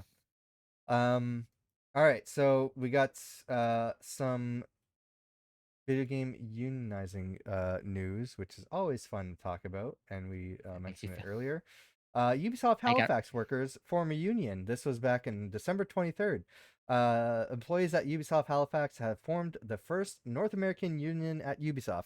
Yay! And then I think today, Ubisoft shuts down Assassin's there Creed it is. Rebellion developer Halifax Yep. Studio just weeks after it unionized. Yep. I was about to say I saw an article about that recently. I was like, I don't know where I saw it, but I was like, It, ah, it's the same story every time. yep. This is, and And then it breaks my heart just as uh, often. IGN reached out to Ubisoft Workers of Canada, Halifax, and CWA for comment. We received the following: "We're devastated that this is happening, especially so soon after we unionized. We're looking into all avenues to fight for the rights of our members." Ubisoft. I'm trying to find Ubisoft statement because they made a statement. The publisher shared news in a statement to IGN today, confirming that 71 positions had been impacted and claiming this move was part of its wider 2-year effort company wide to streamline operations, improve efficiency, and reduce costs. And we are Uh-huh. committed to supporting all impacted team members during this transition with resources, including comprehensive severance package and additional career assistance. Um, Ubisoft is um they're kind of in a position now where they're trying to be sold. It's clear Yep. for that. But they're also I think they're also like licensing out some IP and stuff, and they're making all these changes. So, I mean, that can fall in line with their bigger strategy. However, this is 100% union busting. The Yep. same thing happened with Microsoft after their acquisition of Activision Blizzard. Some members unionized. They were also affected by layoffs, and this is just an effort to squash union efforts industry wide because you know what affects changes in use of generative AI and all this other stuff is unions, and when you don't have a union to fight all that stuff, the corporations get what they want. They get higher profits at the expense of workers' rights. Yeah. That's just what it is. It's just straight up Mhm. someone said, "Hey guys, we unionized." Oh, okay, cool. You're fired. Yeah. I mean, if they do at the very least give the whole like supporting them as they're fired, because there's plenty of companies that just fired and did not give any help for it. So Yeah. even if this is a horrible thing, if Ubisoft does actually do what they just said in terms of they actually support and be like, kind of like, hey guys, like we're sorry What's because that? I think there's that, like, legally they kind of have to, because the union's gonna fight them for that, fight them on that. But also, like, what's that going to involve for them as like a drop in the bucket compared to letting the them amount of money. stay as a unionized team and affect their bottom line overall, or at least their control of how, because it's all the same. It's the same thing. It's like, hey, this will be better for the company also, but it's just like, yeah, but is it better for me having a bigger enough profit for myself so that I Yeah, can buy another boat? Like that's what it Yeah. comes down to. Like I don't care about I really the company in I really want general. I 5 want more things. yachts. Yeah. I want a 5th yacht Yeah. this year, and I don't wanna wait the 2 months, waiting period, so, like, Mhm. ugh. Um yeah, let's let's stop with the sad news. Let's focus on what we came here for today for this Woo! podcast. There are a lot of games being released this year. A lot of them are going to revolve around when they're being released in relation to GTA 6. So I I think mean, I have plenty of other games where I'm kind of in this middle of, like, GTA 6, they could delay it and just yeah, say or they could even cold release it and just say, "Hey, guys, you know how we said, whenever July, I think it is, we're releasing it tomorrow." I'd be like, "Yeah, cool," until I see that game on my storefront. I'm not believing you. the problem is that it's just even the uncertainty affects the release of other games. Where Yeah. you're seeing like I think we see like a lot of games have like a confirmed release date in the first half of the year, but in like the later end of the year where GTA is expected to release, there's a lot of sometime this Eh, year, right? So yeah. I they're mean, just it waiting. is true though, because there's plenty of games that I Hmm. have gotten the chance to either experience or learn about. And you're like, oh, dude, this was such a cool game or concept. This 100% would have made it. And then it's Yeah, like, when was it released? Call of Duty. I went, oh, okay. Yeah, yeah, that makes sense. Like Black Ops 3. So, in their peak. And it's like, yeah, okay. There's no fucking way with that same release date. yeah. Um, Yeah, I think like a big example of that is like both Horizon games were released when a Zelda game was released, and it just like Yeah. it didn't perform as well because people were buying Zelda instead. Um, but yeah, we're gonna go through probably not through every game, but like if you notice, so this is from Games Radar, just because they have I feel like they have the better layout compared to anybody else I was looking at this for. So we're gonna go through like the release calendar for this year. We can try to determine what game is gonna win Game of the Year. I'm still saying it's gonna be GTA. You can have a different answer. How do I get rid of this poll? It's, all right, Somehow I don't have the poll. It just does not scroll down with it me, just so I don't know. okay. Because you're using Opera, Yeah. probably. All right. Um, Yeah, Opera's usually really good at I that I stuff, need so I need to do that for the podcast, just so I have a browser that just like gets sort of crap. most of the ads and all that, Yeah. yeah. Anyway, I I don't mean, see any major stuff here. January, I surprisingly a big underground game in January is going to be Quarantine Zone, The Last Check. Quarantine Zone. Okay. It it is one of those simulator games, I guess, where it's a zombie apocalypse and every single day you have to scan a certain amount of people and you got to go through the checklist of it's like a 3D take zombie version of a take on what's that, Glory to Ostrowska. Ooh. Papers Okay. Please. Yeah. so Okay. That's interesting. Yeah, I never heard of this. so I've seen a lot of like lower to mid tier people, a lot of people who also seem to be really into this are the people who kind of do the whole like records a video as the main character concept Oh yeah, sometimes. yeah, yeah. Like a role play. Yeah. Yeah, like it's surprisingly been really big in terms of that. So I get the feeling this one is it going to win Game of the Year? No. I get the feeling this might be one of those underground hits where you're going to see like a lot of the smaller to mid tier streamers playing and having a lot of fun. And they might bring it up with their group of friends, but that's Yeah. kind of as far as it's going to go. This is a very cool concept. I was not aware of this. So, Yep. yeah. I don't know if it's my type of game, but yeah, it'd be cool to watch somebody play this. Yeah, this is Um, like a cool game I would play on the background. yeah. Um, we got. I think this is a big one. I don't know anything about this, but Trails Beyond the Horizon or Legend of Heroes Trails Beyond the Horizon. Does it Yeah, feel I like know I've heard of nothing. this? I see It's just a JRPG. JRPG. Yeah. So Yeah, you're I not see a it. JRPG guy like. Here's the thing. Yeah. I love very specific types. In this Okay. case, it's a little too.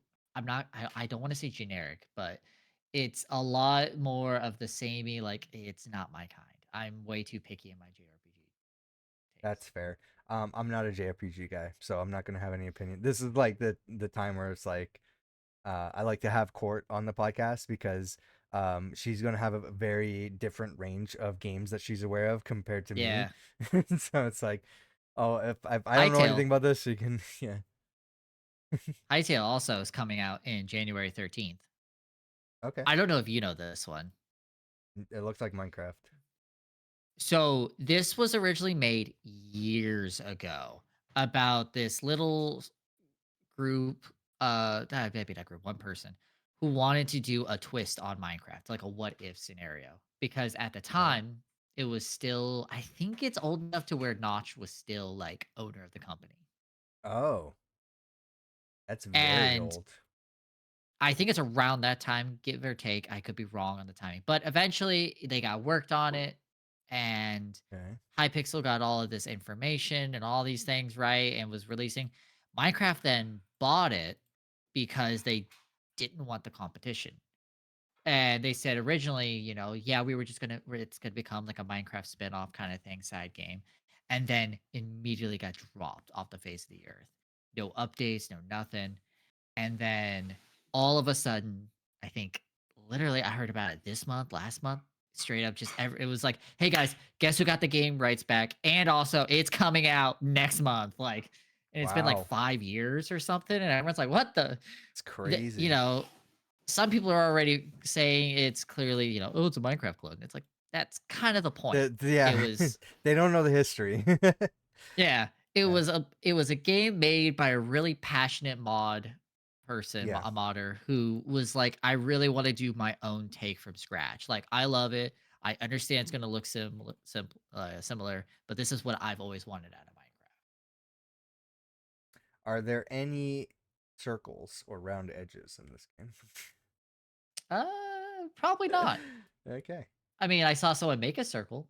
I mean, it looks like the hair is a little bit more. Yeah, it kind of reminds me a little bit of. Oh God, I can't even think of the old game. It's like it reminds me of the old Flash game hair. Right, yeah. Okay, that's interesting. Yeah, I didn't know about that one either. Yeah. Um, Um, so far, I'm gonna say Mio's Memories in Orbit because I believe that's a Metroidvania. That looks pretty cool. that's gonna be It's got better a than the newest Metroid. could be. Well, this is more 2D style. And this is interesting artwork. I remember seeing the gameplay from. I wish they had the actual trailers, Games Radar, but they only have picked screenshots, which is fine. Less PC load for me during the podcast. So, Yeah, but the gameplay looks solid. So this is one that is on my radar. looks beautiful. This is being released soon. Um, what did it say? January 20th. So very soon. So. Well, if we're talking about ones that also hit our orbit, I'm looking Mhm. at I Hate This Place, which is a little bit farther down the I list. hate this place. It's a Oh. survival horror. Um, it's like a survival horror game, and as anyone knows, as I like to call within the local friends group, the Resident Evil nerd. Yeah, I think I Um, might have seen this. It looks like it could be fun. I'm not, expecting game of the year. I'm not expecting, this huge like world changing kind of game, but it looks fun. Day night cycle. Mm-hmm. You got some clearly like comic book inspired artwork, and depending on, does it lead a little bit more into like item RPG, character RPG a little bit. There's usually some sort of progression system, so we'll see. I definitely It looks see fun. the I definitely see the comic book art style, like Yeah. a very old school comic book art. Yeah, cool.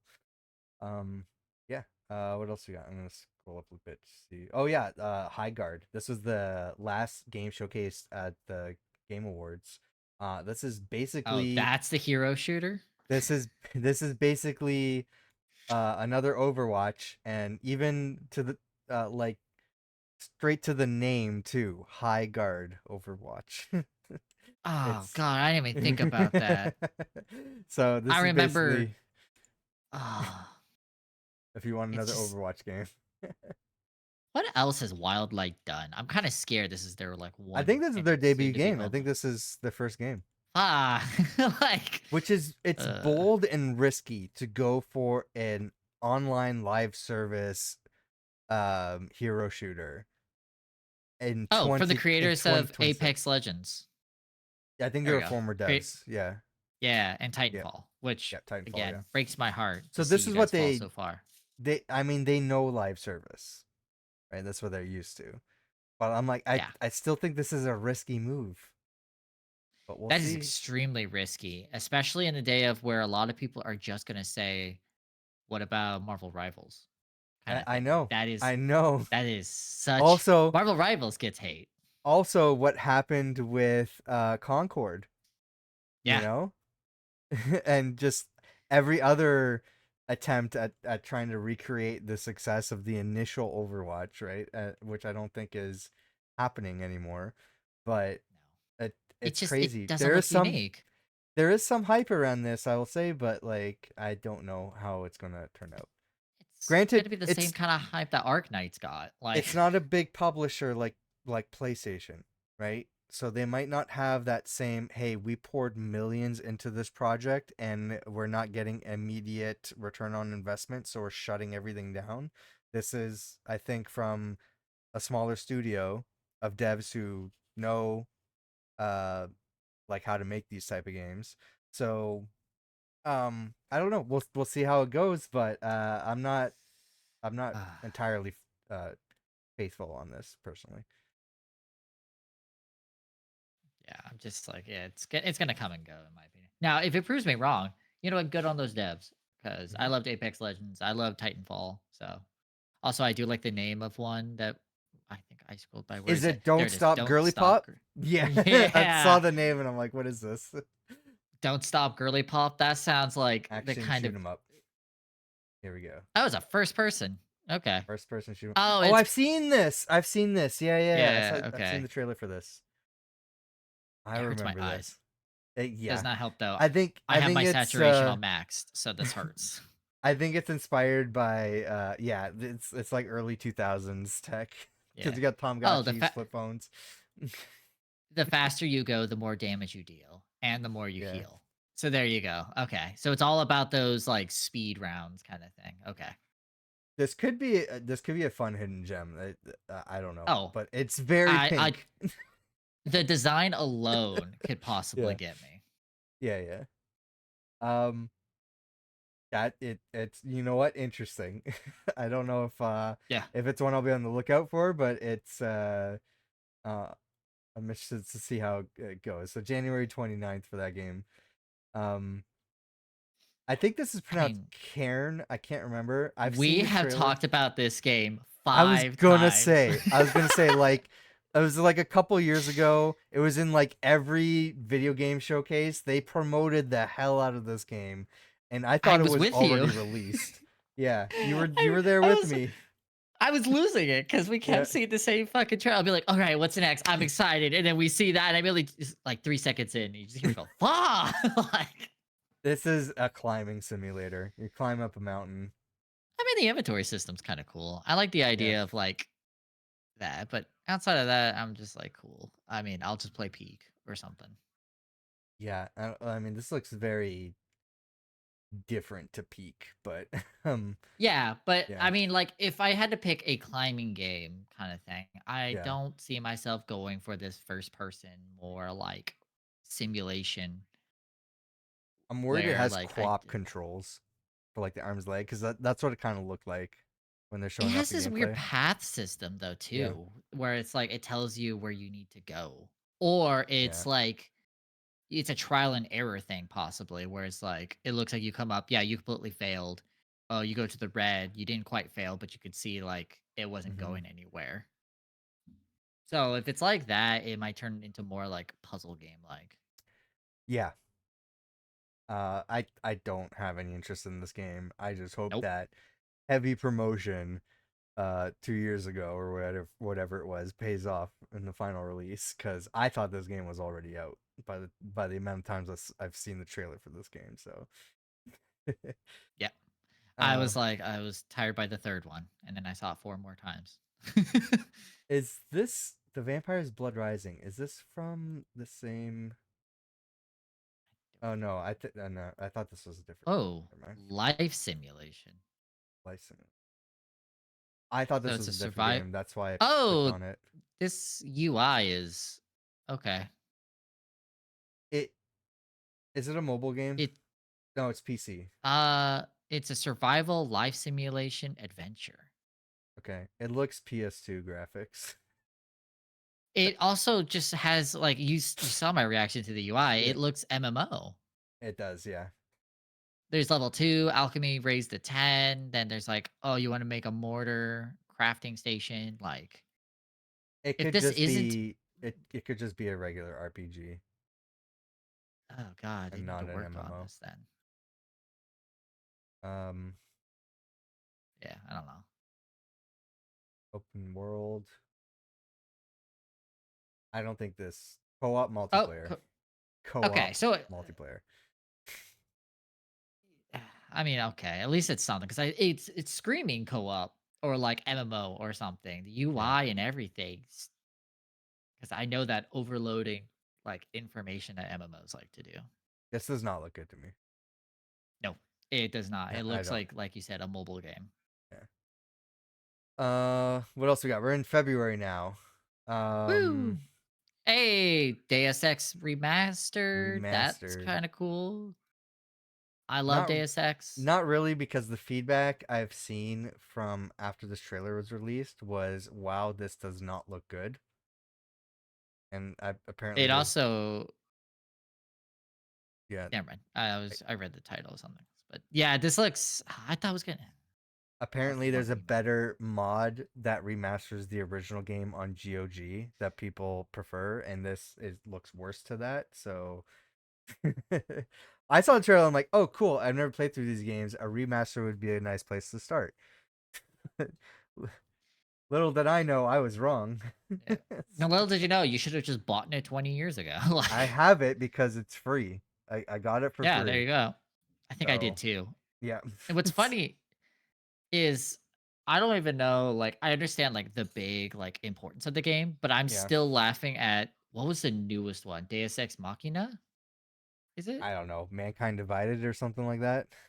I don't remember, There but it was has another like one that Adam was free like Jensen. a week ago. Yeah, So, it's the one that came out for like PS3 era, and I okay, remember yeah. the whole. I didn't ask for this. Like that was the most quoted thing. It's just always him, just like, I can't believe you do that to yourself. I didn't ask for this. You did it. I didn't ask for this. Like it was just like his reaction to everything was just always that. It became the quote of the year. I remember that. Are the games good? Will they be in my backlog? Do you Okay. like I mean, it's one of those games where I'm like, I can't give you a straight answer because it's like you have Sure. no So nostalgia no. goggles for it. I think in some ways you could Yeah. really enjoy it, but I get the feeling the oldness of it will definitely be art like off-putting for sure. You In know, like what when they do sense? that. Because I'm fully into playing retro games now. Like I'm going back and playing stuff I missed out growing up on. Um, and so like a game being old in itself does not bother me because I feel like there's a charm to that. What is a problem for me is old controls like the original Tomb Raider. I I have mean, trouble playing that game today. it's probably going to be better on this remaster anyways cuz Mhm. and it's first person, it's like what, 2000s. So, it's Yeah. just more like it's a lot less guiding of where to go last I remember, where it's just like here's your objective, get in this building. Okay, Okay. cool. How can I get in there? And the game is just like, Figure it out. yeah, figure it out or Yeah. die trying. And if Right. you built like stealth kind of thing, you're going to have to trial and error until you eventually either A, give up, or B, figure yourself in there. I don't know why my mic's so low on OBS, but I feel like you've been overpowering me probably for the most of the podcast. I'm gonna level it out here. I do I just try at realized, least I to. just noticed it right now. For some reason, my mic was super low. Anyway, what else we got here? We got Dragon Quest Seven Neo. Reimagined. I feel like a lot of people are losing their minds about this. It looks like another Dragon Quest meet, and it looks like a really weird art style that I cannot wrap my head around. The girl looks like surprisingly Yeah. Oh, how do I higher go back? quality, which is weird.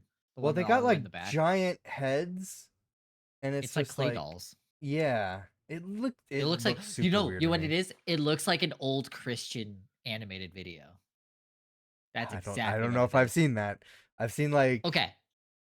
And Christian dolls and stuff like that, or like little Christmas figures it's that kind of look like it, it but gives me the old like when they start doing retellings of it, but they try to make it like you know not like Prince of Egypt's level, but instead of it being more like biblically accurate, so it has all the like it's a very okay. specific thing. I don't know what it is. Maybe it's Like for just like children? weird.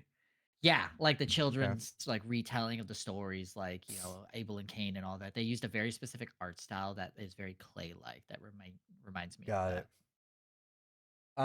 So yeah, if you like Dragon Quest 7, and you want it Woo! in this weird art style that it looks way too weird for me. I can't play that. Give me the It's not my original. kind of game. uh I like RPGs, turn-based. Gotta scratch a certain itch. XCOM is another turn-based kind of RPG. yeah. Kind of not. I don't know if I want to count that or not. But XCOM's more my thing. We got My Hero Academia All's Justice. That's a fighting game, right? Based on the anime. If it isn't, I'm gonna be very sad. Like, I feel like every yeah, it anime is fighting. is a Okay. fighting game. Uh, or technically, there's been JRPG. sports anime that are games, and it's Oh, a soccer. There's a soccer one. cool. So We got Neo Neo 3, 3. cool. I never They played any of six these games. they sell good. Do you like Dark Souls? I've never played Dark Souls. Okay. I don't think I Well, would personally, but okay, there you go. Then there you go. That's your answer. okay. Neo is just Japanese Dark Souls, even though Gotcha. Dark Souls was made by a Japanese company. But you know what I mean. I want to see what this is. Carmageddon Rogue Shift. I Armageddon. feel like I've seen this. Carmageddon is that really old racing game that got in trouble because originally you were able to just run over people in races Uh and cause carnage. oh. Oh, is this like one of the games Yeah. that spawned the ESRB? Yep, it's one of them. It's not Oh, the I one, I but it was gotcha. yeah, Yeah. Well, the one would have been like Mortal Kombat. it was. Mortal Yeah, Kombat yeah. was the But this reason. was But this I was one mean, of the ones where it's like, oh shit. yeah. Okay, yeah, It I know was, what I this think, game is now. even threatened in certain countries to have been an AO game because of the time with blood and Yes. guts and killing innocent people. So for those countries, they swapped it to zombies Yeah, and gave them yeah. like I green blood or something like that. I remember this story now. Yeah, I know what this game Yeah. is. I feel like Yeah. I've seen this, and I thought it was like Death Race the game. So, I mean, apparently there's 80 the plus perks and it's a roguelike campaign. oh, So it kind of might get me cool. on this one. I like roguelikes, and you give me all these perks, paths. Racing games are Yeah, I fun. mean, Mix them I'm together. I'm not good. I'm sorry to my chat if if you guys ever watch me play a racing game. The only racing game or driving in general game that I am okay at is Truck Driving Simulator, and that's it. I feel like I would be terrible at that. Trust me, there's a lot of cussing I for me because I don't know how to keep my speed. I would be I would be I'd be scared to even just play the game, let alone drive an actual truck. So, Oh god, no. Would I actually drive a truck? No thanks. I'm afraid to click on Mugenics. I just looked it up. Yeah. It's a puzzle kind of game. Oh, Turn-based tactical is what they describe it as, but it oh looks like God. oh, it is. It's the same art style as Binding Binding of of Isaac. Isaac. Yeah. Yeah, because there's very similar. I like tactical games. This is the kind of RPGs, turn-based games that I can like. Um, I'm gonna keep my eye out for it, but I'm not Okay. going to be holding on because it just looks. Um, yeah, I just like that's this my one. answer. I like this one character, and I'm like, thanks, girl, but did you hear about that newbie in town who's been hoarding all those cats? That's what the screenshot says. Yeah. I like the look of the shopkeeper when you're looking at the rubber fist. She looks like, "Why are you here?" Like, Used to so, deal one knockback to an adjacent unit and inflict confusion. The rubber fisted. so yeah, that's Rare cool. candy, So isn't she that a def Pokemon thing? yeah. I mean, look at the people who made it. Binding of Isaac, Super Meat Boy. You know, Yeah. if you start getting Oh, into it is. that, It of is course you from, could. yeah, Edmund McMillan, Yeah, the same guy. yeah. The So Super Meat once you Boy. start getting those guys together, there's gonna be Okay. So this references. is okay. I'm glad I clicked on this then. So this is his next game. Is Mugenics. I did not know that. Okay. Yeah, Cool. Um, Romeo is a dead man. This is from I heard something Grasshopper about this. Manufacture. There's a big developer tied to this. I can't remember. Oh, it's No More Heroes. Uh, is this from Suda 51? I think it's from one of the guys behind it. Yeah, yeah, yeah. Okay, so Grasshopper, yeah, yeah. yeah. So Romeo I is just dead saw man. his. Wow, there's actually a video here. Games Radar. This is Yeah, the first game. Never mind, it's not playing. I was gonna say mine wasn't playing, but Okay, never mind. Oh wait, here we go. Announcement I trailer. mean, I remember this. It here. has a weird art style, and it's like some weird stuff going on in this game. I remember the I think I trailer. saw this one with you Yeah, once, and there's we a were like, lot "What of the fuck is this?" a Yeah, lot of blood and gore, but in a cartoony way. yeah, and it's clearly it's Pseudo 51's like That expertise of crazy looking game. yeah. So it's So I mean, I'll give it a shot. I'm not a big fan of NetEase being the publisher, but you know what? I'll give it a shot. yeah. I mean, they're also a publisher of Marvel Rivals, so. Yeah, I know. And if you notice, I don't play that game, so uh, we got Yakuza Kiwami 3 and Dark which I'm Ties. excited for. Woo! Is More that Yakuza, give it to me. is that a new game or is it a No, re-release? it's a Kiwami is basically the hint to say remake. Got it. So it is a remake of the third one, which I think the third one gets real fucking like random with its surprises. I've heard that about the series in general. I mean, yeah, it does have a lot of weirdness to it, and the first one has it and all that stuff. But by the third one, if I remember correctly, you start getting these weird like twists that come out of nowhere. Where all of a sudden it's like, but it's actually your brother kind of thing. You're like, no, my brother, who I just found out about 5 minutes ago, you're dead. Like, I've never played any of these games, so this is not on my radar. So this is if on February 11th. I'll tell you Yeah, this much, for the sake of your sanity, if you ever want 100% a game, do not do Yakuza games. got it. Okay. I got to keep remembering to say the dates on stuff, but um, there's I right mean, Mario Tennis Fever. Mario Tennis Woo! Fever. I was gonna say Ride 6 is February 12th. Those I know that I'm aware of those games because sometimes they have like free weekends. But um, yeah, Mario Tennis Fever. The last Mario Tennis game was not well received from what I know.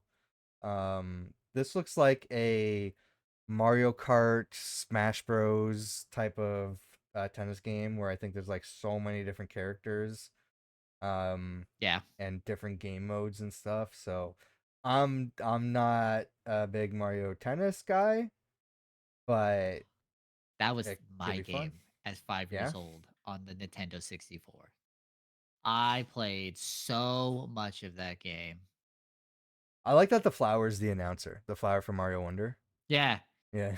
ever since they created those guys who you would think are just singing, and then all of a sudden you would just hear like, "My brother was picked," and you're like, "What? What the fuck? Like, where is this coming from?" Okay. I'm gonna wait to see what the reviews are like before I determine if Oh, I get this game, but I don't even have a Switch 2, so you're not seeing it coming from me. yeah. Available February 12th. Now the nice thing though is if you have Nintendo Switch Online, um I think I can share, like screen share the game to you if we're That's friends. good. so you can I would play on hope. your I'll you be can off play for on your original Amazon. Switch. Um, we got BlazBlue Entropy Effect X. I almost Blaze bought a Blue. Blaze Blue. Sorry, I almost bought one of these games when I saw it at a thrift store. I It's mean, there. Here's the thing. This is a new direction. I've only oh known them for fighting games. oh, this isn't a fighting game. No, it Oh, is what is not. this? It's a action adventure roguelike. Oh, interesting. So I personally have never been into Blaze Blue. I was more into the oh god, what is the other one that I prefer more? Guilty Gear, Okay, which a lot of people like to put in the same like camp, I guess. And Blaze Blue was never my thing, but I mean, I don't know anything from the company. Looks pretty, I will say. Blaze it Blue's does always been good. a lot of colors, Yeah. a lot of like neon cyberpunk vibes. Yeah. So I'm looking at a lot of those colors and I'm like, that looks cool. I'm gonna wait for reviews for sure. Because I don't know I'll how it's a roguelite kind of thing, but I just know that it is. I'll keep my eye on it. So it's February 12th. It's very soon. Reanimal, this is one I'm excited about. This is from the makers of the original two Little Nightmares games. The Oh, it's developers, this one. yeah, developers spun off. They made their own spiritual successor. I just recently played Little Nightmares 3 co-op with Court, and this is also another co-op game. So we essentially have Ooh, two back-to-back co-op Little Nightmares 3 games. So I'm happy about that. it looks really cool. Yeah, definitely excited about that. That's February 13th. So we'll probably play that co-op together as well. Um, let's see. You played any of the I looked Sticks at games? no. I mean, here's the thing, right? I might want to because stealth games are a love or hate game for me, you know? Yeah. I either have a lot of fun or I want to rip my eyeballs out. So, I might see the first one and see if I like it or not. But you get to be a goblin? You're telling me I get to be Yeah, I remember the assassino? trailer. I remember the trailer for this. Yeah, and they were showing the goblin character off. So, maybe. No Um, promises, but maybe. February 19th for that. Tides of Tomorrow is one of several like global warming inspired games that I've seen trailers for. Oh, But it's I think this one. I this remember one's this like an one. Okay. online game, I think. It's I like a think it's live like service one. it's a live service in the way you can, yeah, follow your friends or favorite streamers on their own adventures, sailing through uncertain waters. Yeah. Yeah, I remember this one because you can also take different paths and not only influence and say it's good or bad. I think you could like set up um like shadows for other people to look at or like even affect the world by adding in extra like zip lines that weren't there before for you. Oh, interesting. So it's like Not a Death one. Stranding. I'm probably not gonna play this mostly Nope, because I'm not too invested in live service games anymore. But I never was. I uh, fall out eventually. that's February 24th. February 27th. You can talk about this game because you know more Resident than me. Evil Requiem, as a lot of us are crying about, this will probably be Leon S. Kennedy's last game, considering that not only is he pushing past 50 now, as a character, it seems like a very perfect opportunity for a poetic ending. However, one thing that Resident Evil has been hinting at and has not fully, they originally fully committed to the idea and then scrapped it and started over, was open world for Resident Oh, Evil.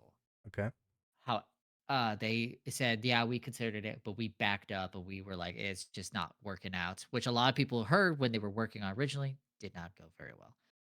How the other thing too though is it seems to still have from one of the trailers open world sections where you might have a bit more time to explore the remnants of Raccoon City. I think what happened in 1998. It's now 2026, so about 40 years. So, yeah, 20 years, 20 to 30 years You know what I'm thinking of of when mm, you say that? Pokemon. yeah, yeah. Because of the like the wild areas or like the open zones in the new game where it's like Legends ZA, they have like the little pocket exploration Oh, areas, or Sword and yeah. Shield where they have the wild area and that's the open world section, but the rest of it isn't. Yeah, basically, it might have something similar to that. I don't know. I was hoping they stayed away from open world because it just does not make sense. But if they're willing to take a risk on it, I'd prefer if they did it to a spinoff. But oh well, we'll see how All it right. looks. Um, Also, this one's for sure probably Resident Requiem. Unless it's that bad, it will probably be my game of the year. I do hmm. not think it will win game of the year. I think it will win though I think it's one of those probably top, soundtrack. maybe like top predictions, like that, like for Yeah. nominations. Yeah.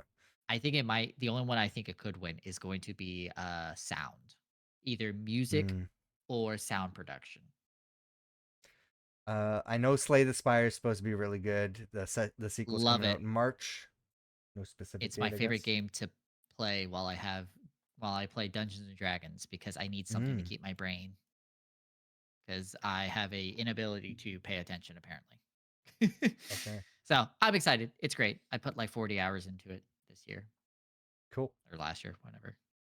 I think I know what this game is. Mistfall Hunter. I've Is it seen a trailer. Mistfall that no, it's not definitely not what I was thinking it was gonna be. Looks cool. Yeah, I think I RPG, 5 different remember classes. this trailer. What are the details? Yeah. RPG Extraction. This is Hey! It Bell Ring where'd you Games. as a Gladiant Hunter, you can go solo or team up with up to 2 friends. In the harsh mist, there are no heroes, only survivors and those who fall. Choose different classes and coordinate tactics with your teammates to enhance your combat effectiveness and increase your chances of escape.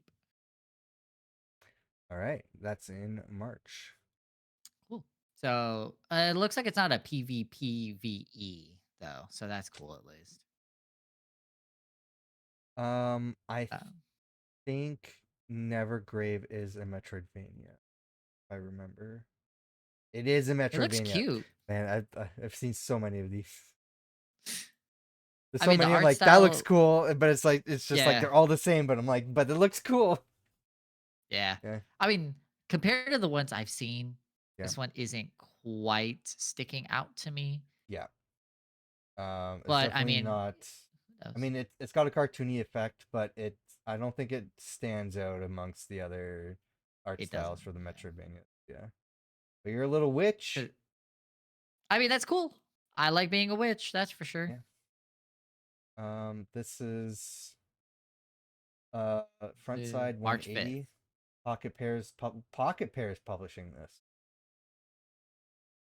That That's means nothing to the me. that's the uh Pal World publisher. Oh, okay. Hey, look at Interesting. them. Okay. Yeah, good on them. March 5th. All right. Uh You got to guide me on this Pokopia. it's basically Pokemon Pokopia. It's basically like Animal Crossing, Minecraft mixed with Pokemon. Oh, it's S- this one. I saw the trailers for this. Okay. yeah.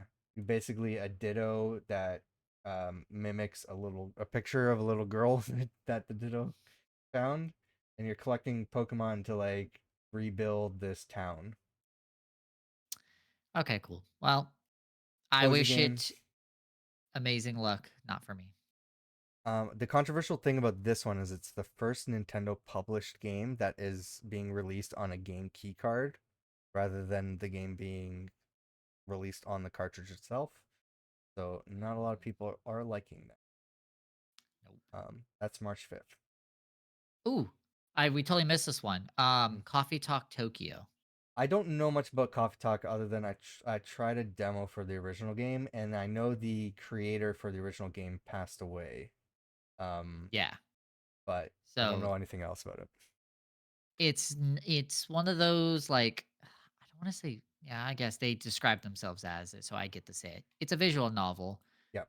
but you have like mini games that also help play into it. So it's for people who want to have a little bit more of cozy stories and character development and all those kinds of like, it's basically a human watching, as I like to call it. So Yeah. if you're into those kinds of games, cool. If not, though, I thought at least that news right there is enough to kind of make it stick out. I think the people that are into those kind of games really like these Yeah. I wish I was into them because I love games. writing, but it's just like one of those things. I'm just like, yeah, whatever. Fatal Frame is back with Fatal Frame 2 Crimson Woo! Butterfly Remake. I've never played any of these games. They're The cool. visuals on this one look great. I don't know what's happening anytime I watch the trailer. I'm like, what is going on? But That's Fatal Frame. but basically you take pictures of things, demons, ghosts. I don't know what's going on, but you take pictures of them. It's it's based on the belief that, because this is a big thing in Japan too, which is why a lot of references to it is that cameras are capturing the spirits. It captures your spirit as well. Mm, So the concept is the idea of what if we took that belief and what if we made it actually work? What if it could actually capture ghost spirits by taking pictures? yeah. And then you basically trap them in the Polaroids. And then through it, some people say they could speak to you and all that other stuff, blah, blah. But in this case, Gabe, you're basically capturing it so you can throw it away, without ripping it and be like, all right, sayonara. Like, I got to go find my twin sister.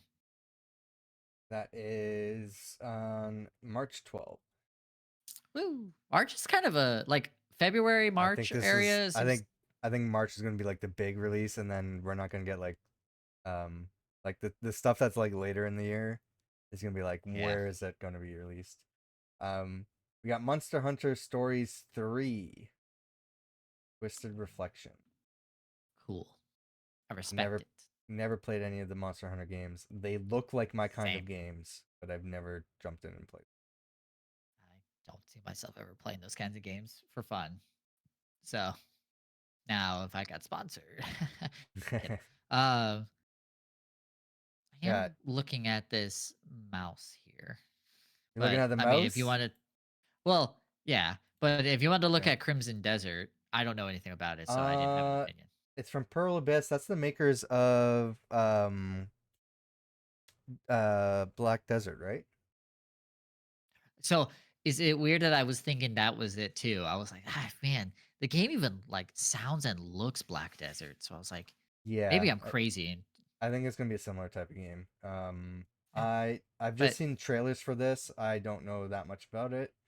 Open world action adventure game looks cool. not Um, an MMO. not an MMO, as far as I know. It's not an MMO. This is March 19th. We'll get into the mouse. So this mouse PI for hire. A This is a it's like a Doom shooter, like first person shooter. boomer shooter. Yeah, and it's featuring character and style like a cartoon mascot that recently became public domain. Um so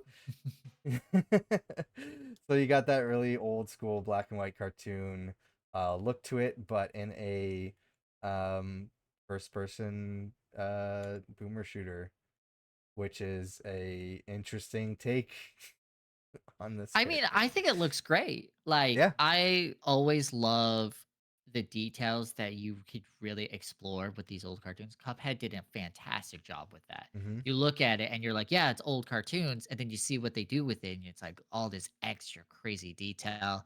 Yeah. Plus the jokes they can make with it. There's a picture, I think it's like the second one where you have your fist out. You have the whole like Mm-hmm. stereotype on the left arm. What is it? The anchor, Anchor, you like got Popeye. veins on the right.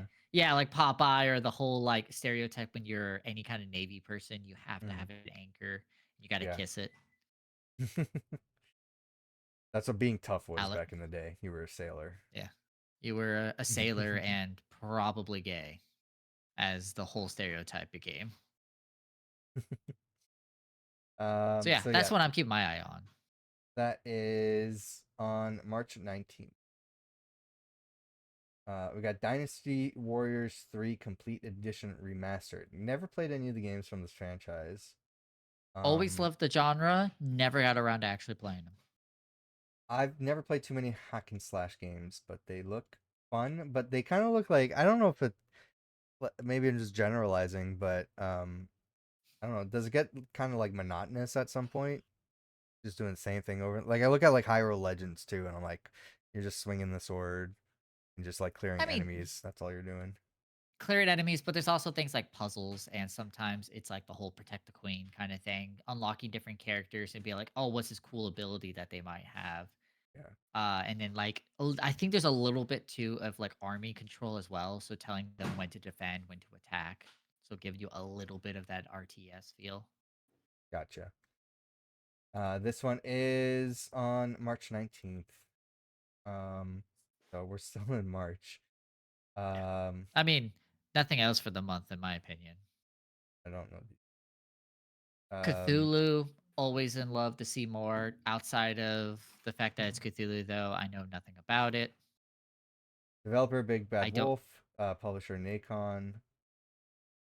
eh, Um, 2053. Cool. So it's a future. Okay. So the yeah, I mean, last it looks like it could be Cthulhu, cool. the last Cthulhu related game I played was Call of Cthulhu. The one from like 2004. Yeah, it's an old one. It Yeah, the was one that very. is impossible to get to work.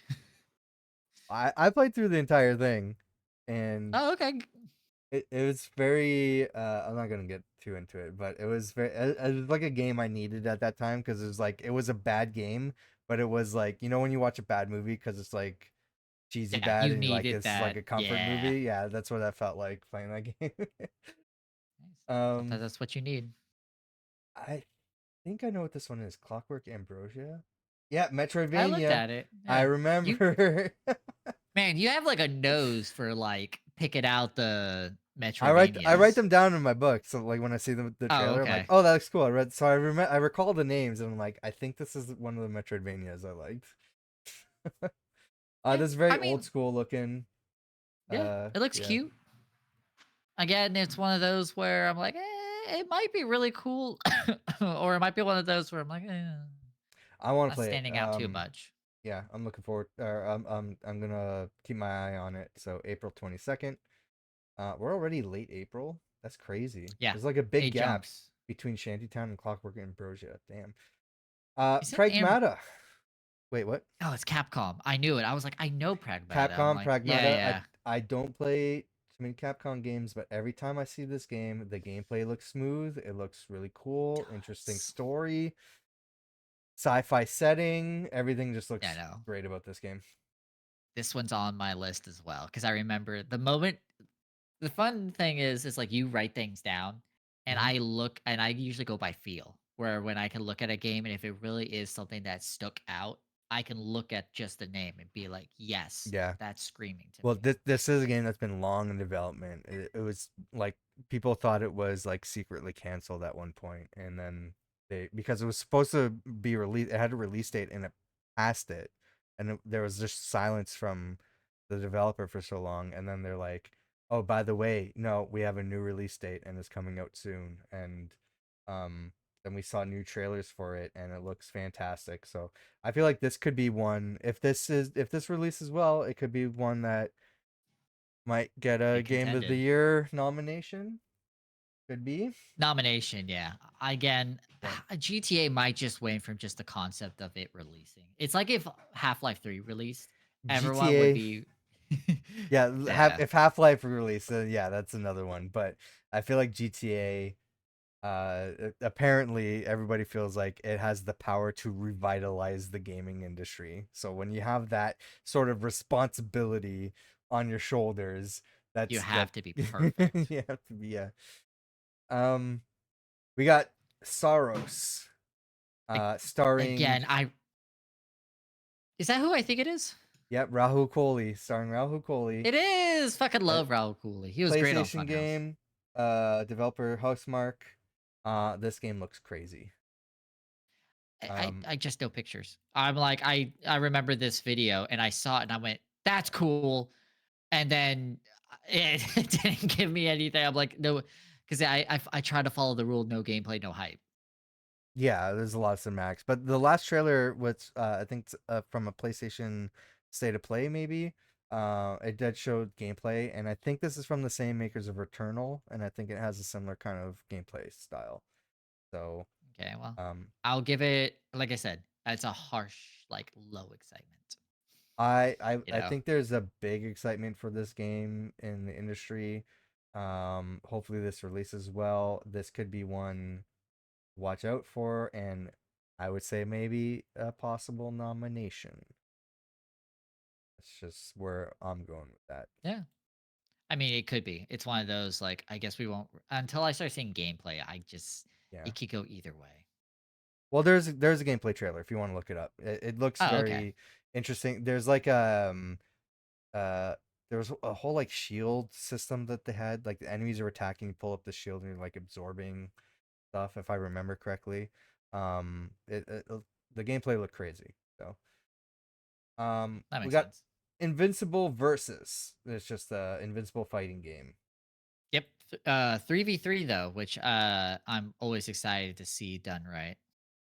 I think from podcasts that I listen to, people who have played demos behind the scenes at events say that this game is not that great. I did not expect it to be good. I'm gonna tell you this much. I do not Yep. expect it to be good. You Yeah. like it really looks like a oh god, what is it? Unity gen like kind of thing where it's like, I mean, it looks cool. Yeah. I don't think it's gonna release as badly as god, what is that 3D like anime fighter one? It was like hyped up the entire year and then it One of the released. Dragon Ball ones. No, it was like literally supposed to be the everyone is here. We Oh, got I know which one JoJo you're from talking about. Yeah, yeah, yeah. Bizarre And I think Adventure, it got Naruto. delisted, right? Because of Yeah, licensing. it Yeah. was not just licensing, it was Right. it was not good. Yeah. So, the fact that this game instantly I look at and go, "Yeah, this feels like the same." So I'm like, "Yeah, okay." April 30th if you're interested and you're looking for another generic fighter. We're already in May. We're in May. I think we got two big ones right here though. There's only 4 games listed. But Technically 6 cuz the if you scroll up to the April, there's like 2. oh, why? I don't know. Okay. There's a new R type game if you like R type, and then some sort of tactics game. Um, I like Mars Tactics. That one, it's not even worth going deep into. I'm just saying, I looked at pictures. Looks like my kind of game. okay. All right. Anyways. I like I like this the games that mimic the R type game. I don't think I've actually played R type, but that's but I'm not gonna click on that. So we got 007 First Light. This is a big hype game from IO Interactive. Yeah, Um, Rebooting the James Bond franchise. Mythos. Yeah, from the beginning. I don't Again, I'm just like, cool. I know that Lumi is very hyped on this one. I don't have faith on this one just I don't because either. it's It looks like, hey guys, you remember how Uncharted did really well? Yeah. yeah. Don't we have someone who's similar? Yeah. Okay, cool. Ship it and bill it. Like, I know it's IO, but I feel like IO has been making some misses lately, particularly in the publishing side of things, with that big flop that they had. Um, so which I don't think one? this is I can't remember the name. That's why I didn't say it, but Yeah, I um, had a feeling, but you just said like it failed, and I yeah. was like, God, which one? They've been Mind's swinging Eye, for the fences. Mind's Oh Eye, yeah, yeah. But I know a lot of people just think, yeah, this is Hitman. I would Um, pay $40. $40. Yeah, That's my cost. it's 40 gonna be bucks. a full game price. That's No, it's gonna be basically 70. But yeah. I'm saying I'd pay 40. Like if you said right now you could buy it at any price, what would you say Just is wait. a fair price brand new? And I'm gonna be like 40. I typically don't buy games brand new because they go on sale. The only ones Resident that don't Evil are is the Nintendo only. games. Nintendo games don't, and Yeah, games published for Nintendo platforms, particularly Nintendo Switch 2, don't don't expect last. those to go on sale just because of the what it costs for cartridges and game key cards. So Yep. I don't expect many sales for Switch 2 in general, but any other platform, games go on sale if you wait a bit. Oh Um, yeah. but yeah, a lot of people think this is a Hitman, but 007. I don't think it's going to be a It, guaranteed hit, but it could be a potential nomination if it is. So I bet it's gonna be a great underground game. People who like Hitman are gonna fucking love this game. People who don't care for Hitman are gonna just say, "Yeah, whatever what is about real." people like 007? Well, they don't exactly haven't had a good game since like GoldenEye, so That's I fair. get the This could be feeling the this could be the one. they are probably gonna be taking any pile of shit you hand them at this Yeah. point. The most amazing game ever. I only play 007 games, and this is finally a good one. Yeah. We got Lego Batman Legacy of the Dark Knight. This is what if every iconic Batman thing from any media was put into a Lego Batman game. We got Yeah. we got the Batman scene right here where he flips over the penguin. We got the tumbler thing from the Dark Knight. We got Joker from the Dark Knight. We got Catwoman from Catwoman. Catwoman. Yeah. Honestly, here's the thing. Lego movies or Yeah. Lego games are so interesting because they really go like deep into the idea of like go for it. It's Hmm. Lego. Like we do not take it seriously. We do it to make you laugh. Yeah. You understand the deeper cuts, like cool, you might see some like interesting things. You might laugh even harder like at things. I think I also have never I think the gameplay is going to be like the Arkham games for the which if combat. they do is going to be amazing. Yeah. It's also And I they have think this is Arkham references in this game, like I've seen from the trailer. which is going to be cool.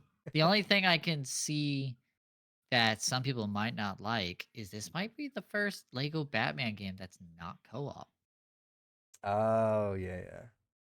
That's true because like most Lego games are co-op. Also, I see a news article on the same page that states Mm. it's a rumor, so it could have been proven. It's going to have a bigger Gotcha. open world than Arkham Knight. And I'm like, "Oh my god." Yeah. But yeah, if you scroll, yeah, there's the Two Face. Well, this is I guess comics look, but they mimic this in the It's movie. Jim Carrey's. Yeah. Um, It's Jim Carrey's cuz it has the whole like stupid pink. I think there's references from everything. So the video games, Yeah, animation, movies, movies, comic whatever they books. could squeeze I'm in there. I'm sure like the Adam West Batman. I'm sure Oh they're gonna god, have like yes. everything. That's May 29th. That's fun. Hey, Is this the only June game? so far, Holy crap! And then the only July game July. is Peace Island. Yep. Got Halloween. September for Halloween. I'm like again, You couldn't wait a I month. yeah, right. Well, yeah, I wouldn't be surprised. It depends on what Yeah, comes out in October though too. that's true. Yeah, I you got. don't know much by Ilphonic. Is that the Um, developer? it is the developer and publisher, Oh, but I'm not seeing anything. I've seen a trailer for this, Yeah, I saw the trailer. It but looked good. It looks like it was a horror game where we are probably one of the like isn't this killable people. doesn't this kind of look like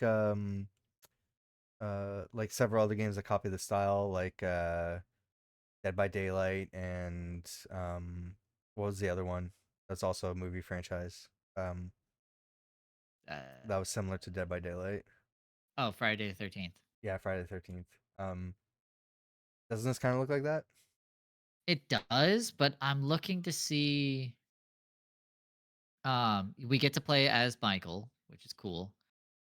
Blah blah blah blah. Yeah, it's Michael Always, to or is avoid it a attention. PV, or is it a PvP or situation? Scrolling real quick to be honest. So I just saw like we have a single player mode that you get to play as Michael, which means the fact that they do that. Yep, 1v4 asymmetrical multiplayer matches. Hero players must Yeah. arm themselves with everyday household items, weapons, and knowledge to combat an unpredictable and unkillable enemy. Convincing townfolk and contacting police will lead to increasingly powerful and thorough neighborhood patrols. So, oh, there's a lot of NPC actually. Okay. So, Cool. These are not my type of games. nope, But not mine. Core keeps trying to get me at one yeah. point, and I was just like, "Get, just stop!" Like, I love you, Yeah. girl, but no. Like, We got Phantom Blade Zero, September 9th. cool Um, samurai. yep. Samurai game. I was gonna play the trailer, but Oh, I it don't looks like have. it's gonna be Devil May Cry like and Gaiden. I'm okay with that. Cool. I like those kinds of Developer, games. publisher, S game. Cool. Uh, then we're in GTA November. 6. GTA 6. Will it keep that date though? That's the thing. I don't know. I'll be honest, I when I saw it, my eyes unconsciously just scanned over and went, "Oh, what the hell's beautiful life?" Like GTA 6 is there's so much going on where it's like I want this to be good. I want it to be good more than anything in the world. It's already trying to do things somewhat different than before. One example is we're repeating an area but changing the passage of time. We have our first female playable character that's not multiplayer I'm and looking forward to we this. I got to talk about it. So I played GTA 5 multiplayer. Never played the single player. I've never oh really been into a GTA game before GTA 5. Um, it was I mean you're gonna know this reference, but I used to watch Achievement Hunter videos, yep. and when they were doing multiplayer games in GTA 4, I didn't realize at that time that GTA had multiplayer, and they were playing games that looked so much fun. And I'm like, I did not know this about GTA.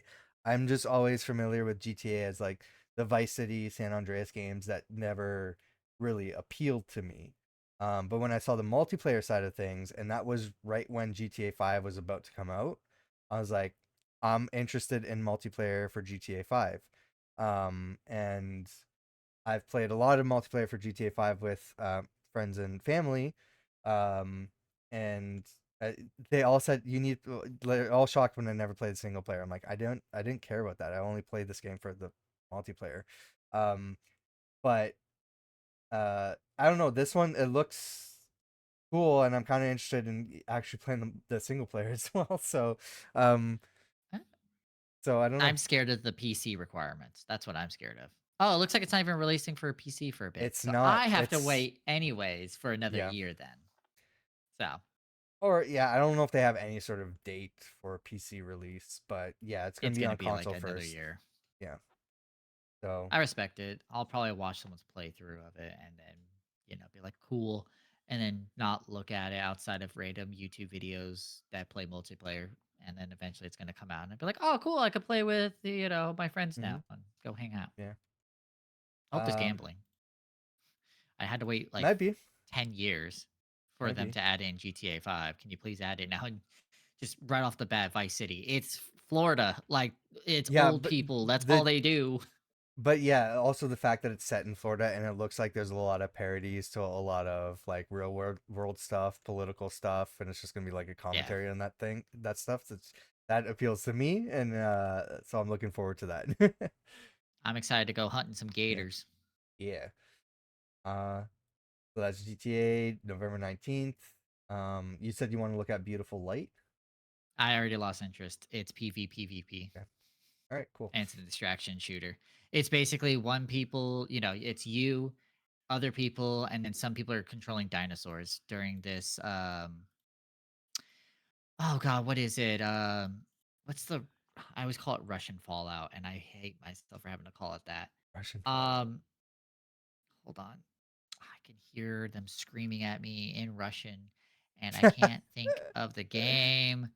Stalker. It's basically Oh, Stalker. Stalker, yeah. It's Stalker, which I played on stream a good amount too. It's just Stalker, but throw in dinosaurs as well into the whole like. Storm. All right, and then these Am I are the cool? unconfirmed release dates. It doesn't look like they're in any particular order. They all just say 2026. So they're not even alphabetical. So I would say just scroll, and when you notice a game you want to talk about, point it out. Really quick, Streets of Rogue 2. Love the first one. It's a fun multiplayer game.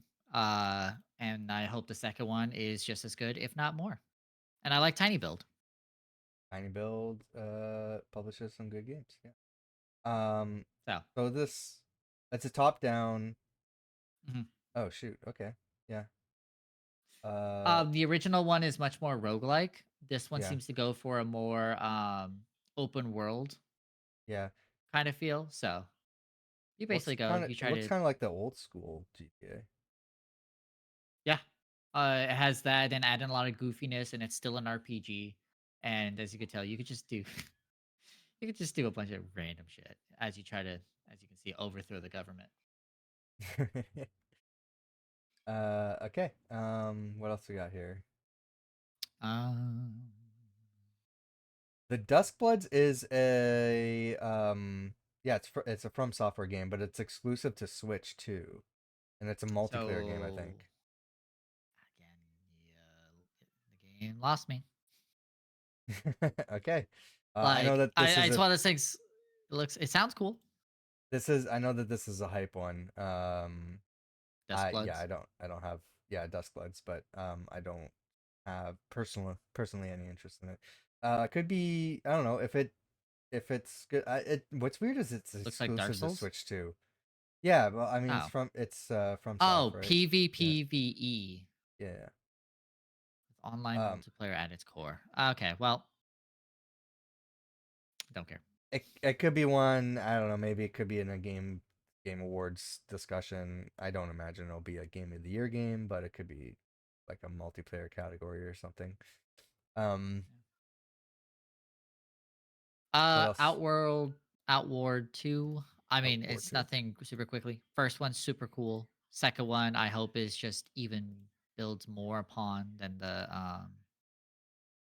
uh first one. It's Okay, one of those like kind of RPGs, but it has a really important like survival mechanics in there. Like you need to eat, sleep, make sure you don't fucking like lose track of where you're going. You can be a hero, but you also have to learn to like pick your battles.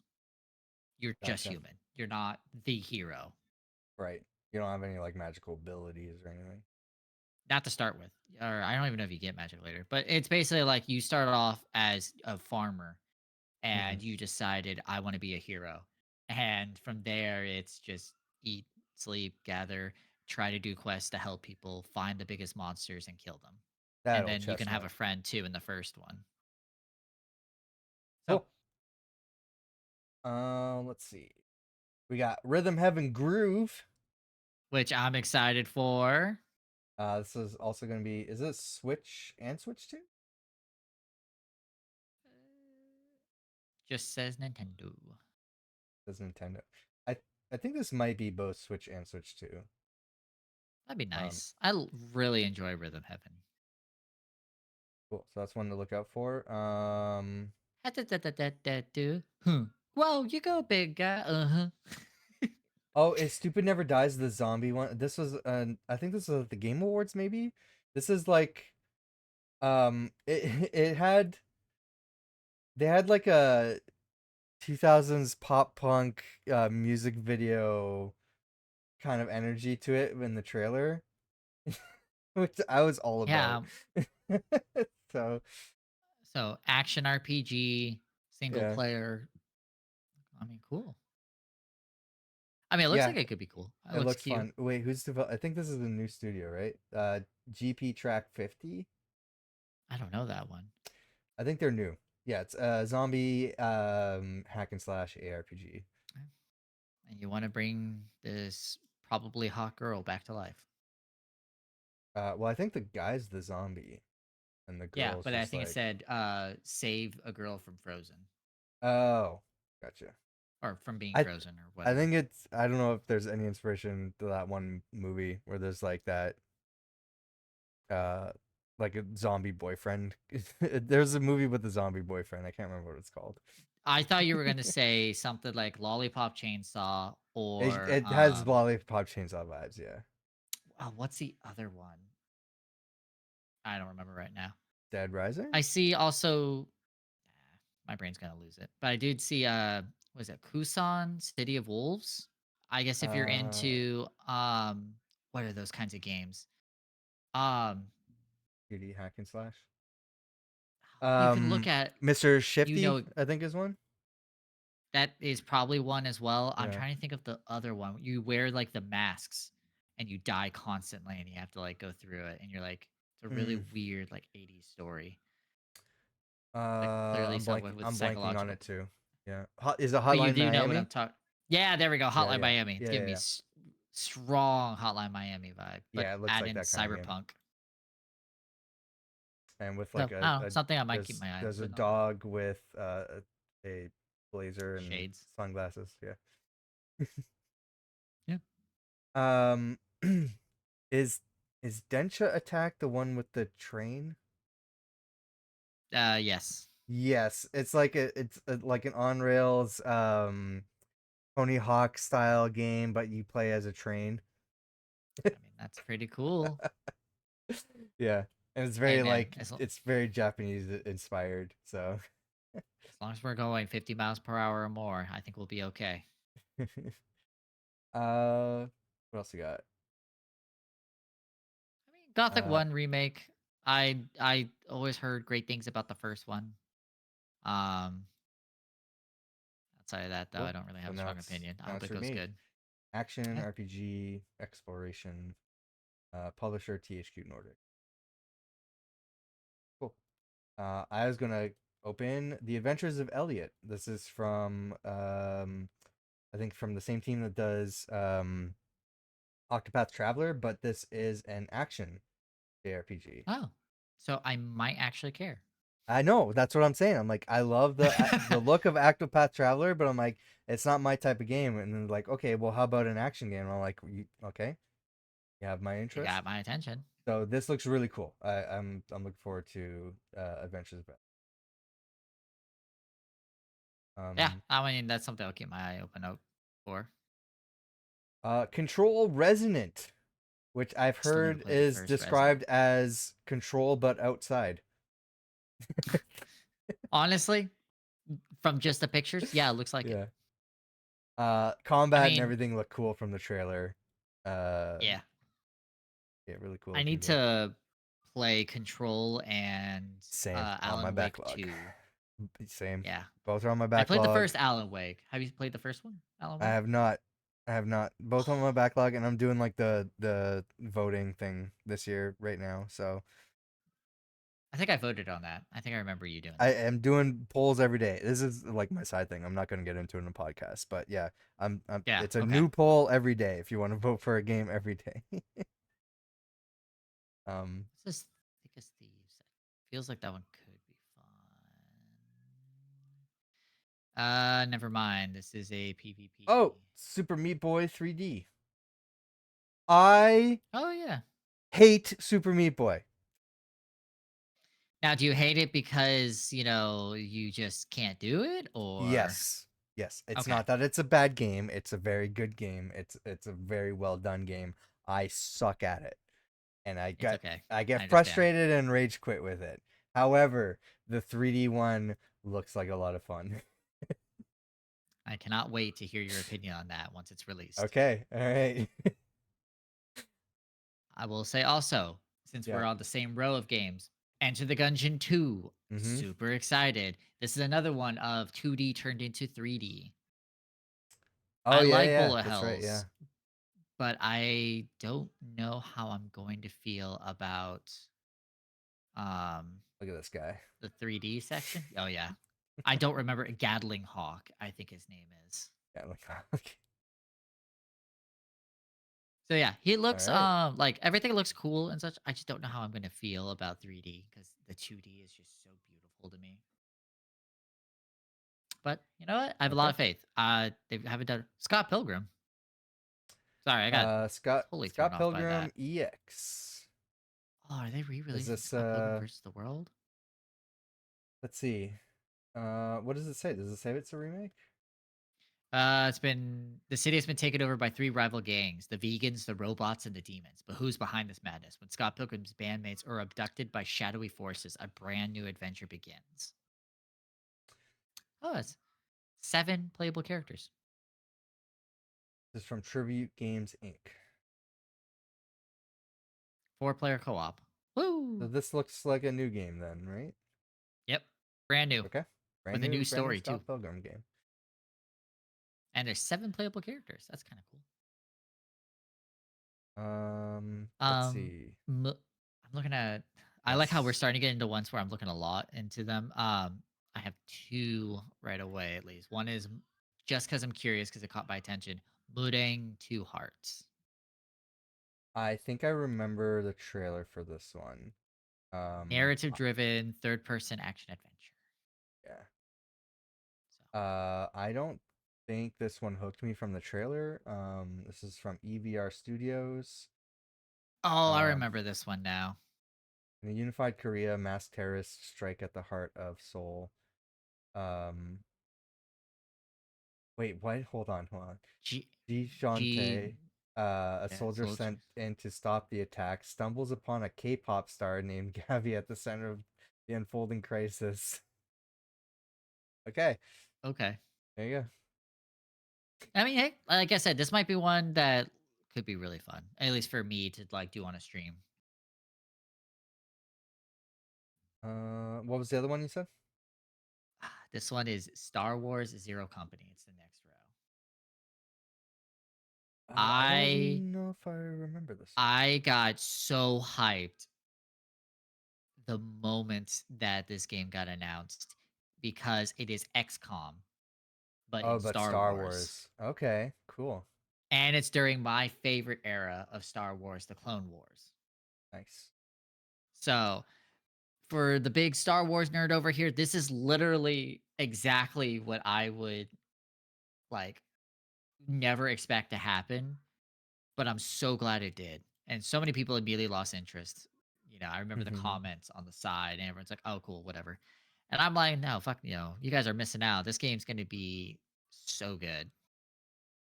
It's EA, so of course I am incredibly scared, but I still Yeah. am. It's I'm gonna still be putting made hope in. 90% EI and EI AI, and it's gonna have I think you had EI spell it for you. EA and yeah, really, and it's gonna have like Saudi Arabian propaganda in it. Yeah. Forza Horizon Uh, 6 cool. coming out. Can't drive. Hell Let I Loose tried it with the Vietnam. wheel. Not good. I mean, Hmm. Hell Let Loose are cool games. Hmm. So seeing it now fully come out and all that stuff, it'll be cool. But outside of that, it's just Battlefield. Pretty much, yeah. I think I remember this one. John Carpenter's Toxic Or, Commando again, zombie another game. zombie game, first person, it looks like, and written by John Carpenter. And I think it was supposed to be a little bit different in terms of what is it? Buddy movie vibes, over the top humor, action and horror of classic 80s, teaming up with your friends to face down hordes of monsters, explosive cocktail or visceral FPS action, upgrading skills. Yeah, this is like an RPG, I think. Okay. And Um, so I think choose the class that matches your play style, pile into your favorite ride, and unload an array of gunfire grenades, special abilities, and freaking katanas as you save the planet.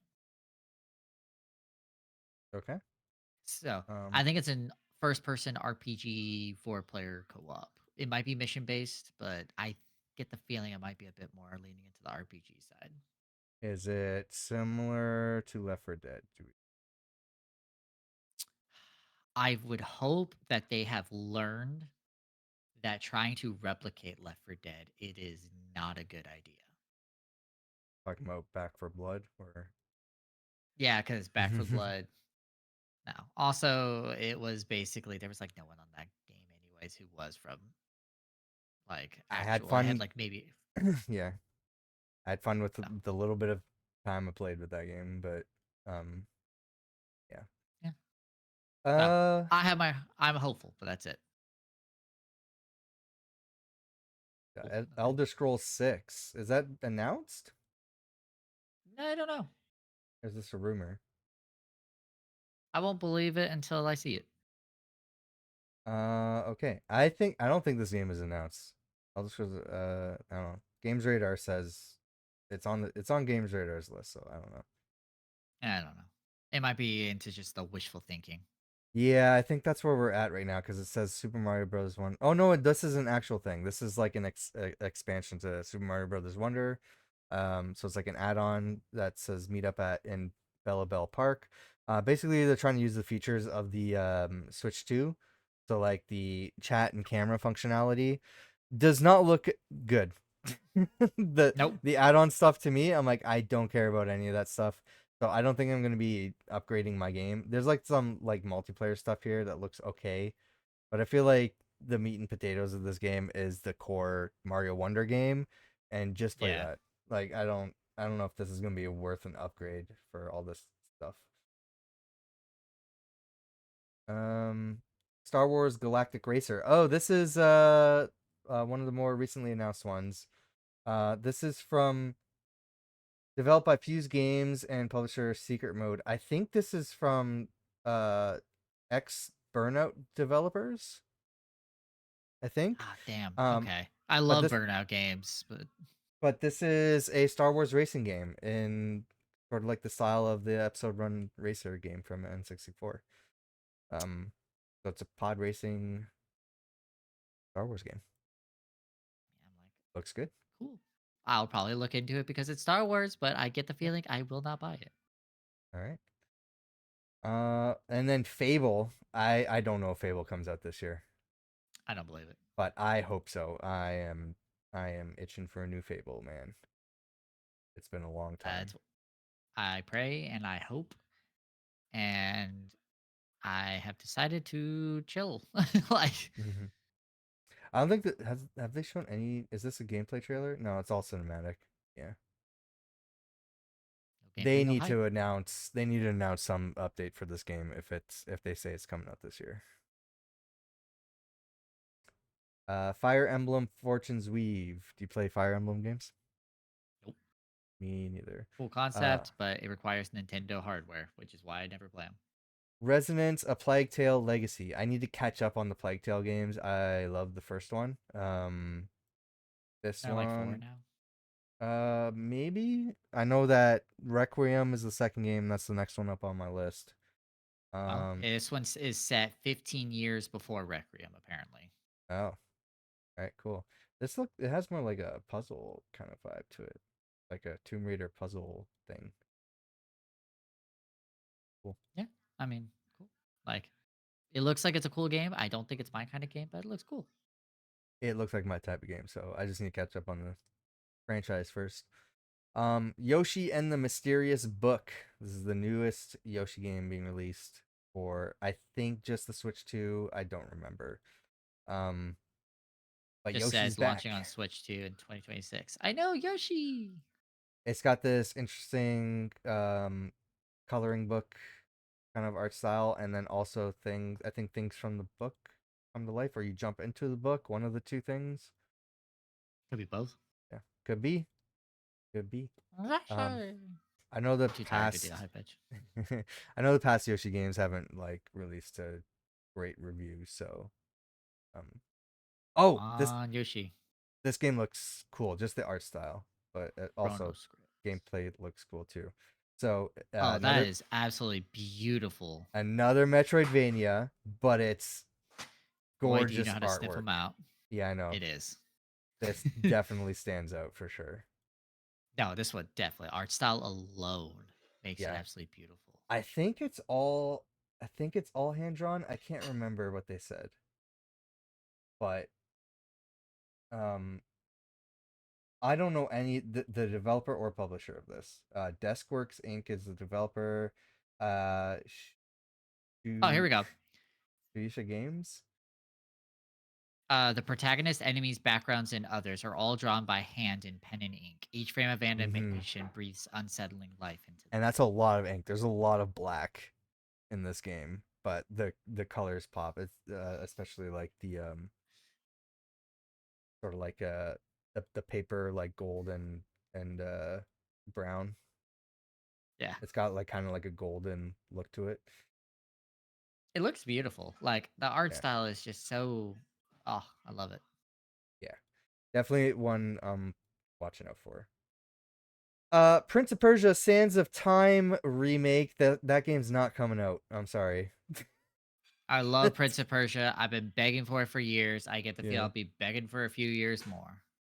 It's not happening. Ubisoft has quietly canceled a lot of games, and I feel like that's one of them.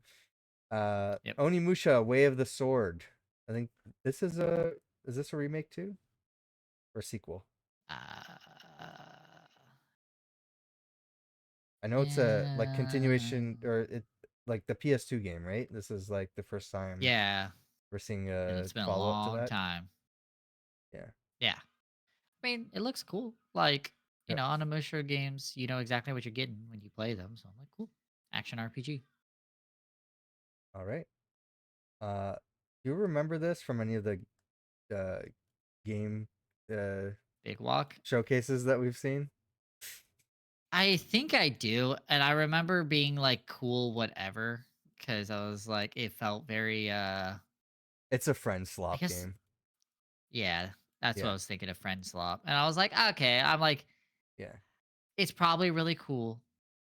And it's probably a game. There's a very specific YouTuber who I fucking love when he plays these kinds of games with Yeah. friends because he's the biggest asshole, Yeah, this is gonna be one of So, those kind of games. Yeah. yeah. Vampire Crawlers. It's a dungeon crawler take Vampire on Vampire Survivor. Survivors with deck Oh, building. wait, card game. Yeah, Okay, it has you got deck me. building act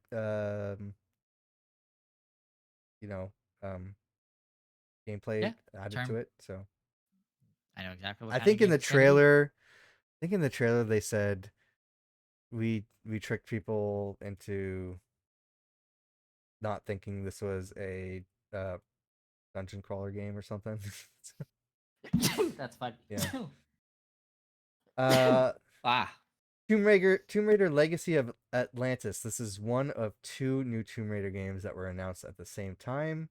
I think this is a remake of the first game, yeah, which the Atlantis one.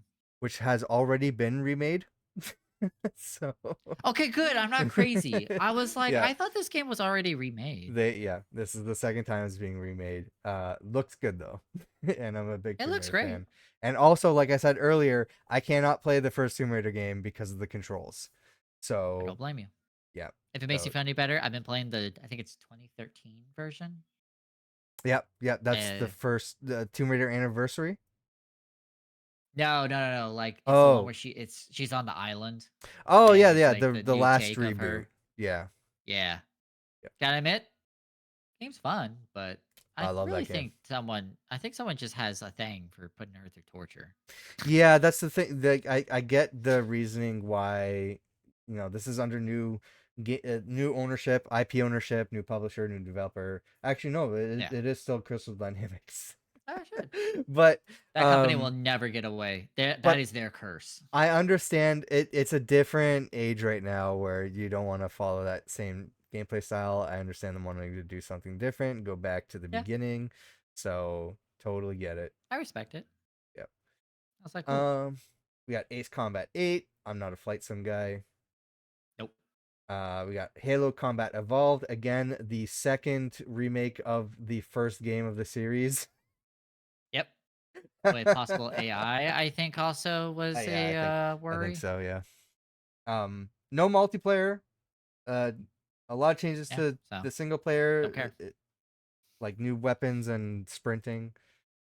I'll probably play it. I don't know, but It's not my kind of game. I a respect it, new but a not my new kind. Bloodstained game, which is kind of like a spiritual spin-off to Metroidvania. The Castlevania. Um, Again. the first game's in my backlog. I might be playing it Yeah. this year. We got Wolverine. I'm very looking forward to this. I'm And also some very looking forward. Insomniac has not missed for me. I loved all their Spider-Man games so far. So I'm definitely looking forward to Wolverine. Are you playing Wolverine when it comes out? Yeah, but it's probably gonna be only Sony, right? Yeah, I don't have a Yeah. PS5. I haven't bought a Well, PlayStation since. it'll eventually come to PC because all Yeah, Spider-Man and games did. So yeah, and then about 10 years later, when everyone forgot about it, I'd be like, "Oh, guys, are you excited? Look what happened!" this is the start of their foray into X-Men because based on the leaks, they have like a 10-year deal or something like that with Marvel for exclusive X-Men rights. So Yeah, we're gonna be so seeing more hey, X-Men games coming up. I'm not even Um, gonna look at Avatar. It is not worth it. nope. I feel like there's Uh, some games missing here because I know that there's a game starring Jennifer English. Um, I can't remember the name of it, but maybe it's not this year. gonna be one of those like not even like what year has been announced yet, so they're kind of like, eh. It could be, yeah. I'm So gonna look it up real quick. I know I keep confusing the two games here. Tides of Annihilation slated for 2026. I don't have oh, it okay. here. It's not in the game's radar list. The game looks great from the trailer. So that's definitely one to look out for. And then the one I keep confusing the title with, uh, hold on. It's from, believe it or not, Game Freak. Um, which is Beasts of Reincarnation. I don't know why I keep confusing the two titles there together. Um, but set for 2026. All right. Yeah, so Cool. it's their action RPG game. And it looks like a AAA production. It looks like, hey, what can Game Freak do if it wasn't tied down to a Pokemon game on a Nintendo console? And Oh, it's that one. yeah, Okay. and it looks crazy. So those are two off the top of my mind that I'm thinking of that I did not see on this list. I don't know if you recall any other ones that you didn't see here. A lot of like lower tier games I think of, Yeah. but like there's nothing anything where it's like, oh, dude, this is gonna be game of the year. It's like these are all like the actual. You see it, and you're gonna be like, yeah, okay, game of the year. So from what we've seen in this list so far, what would you say is your prediction for game of the year? The problem is if it does release, right? GTA 6 will probably get game of the year. No one's Yeah. gonna care about the voting system, but if we went by the concept that it does not release, okay, I can't quite say for sure because we have a lot of games that can come out of nowhere in terms of like how amazing it is.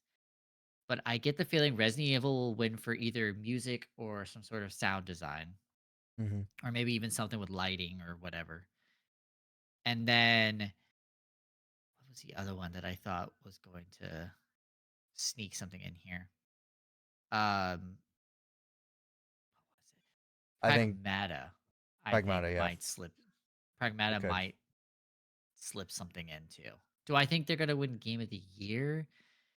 I I feel like think I want to Resident wait. Evil will probably be nominated if I had to I guess. definitely think for sure it'll be nominated for Game of the Year, and it will either win the year because GTA 6 got delayed, or B, it will not win Game of the Year because GTA 6 decides that this is the decade it wants to come out in. Yeah, I think it's probably gonna be GTA. Unless it gets delayed and then we'll say the same thing next year. Like we did Then I'll last say the year. same thing as I Yeah. said. Yeah, exactly. I'm gonna say the same thing as I say every year. Cool. Okay. And like, I'm uh gonna ask you though, what do you think is going to be your personal game of the year?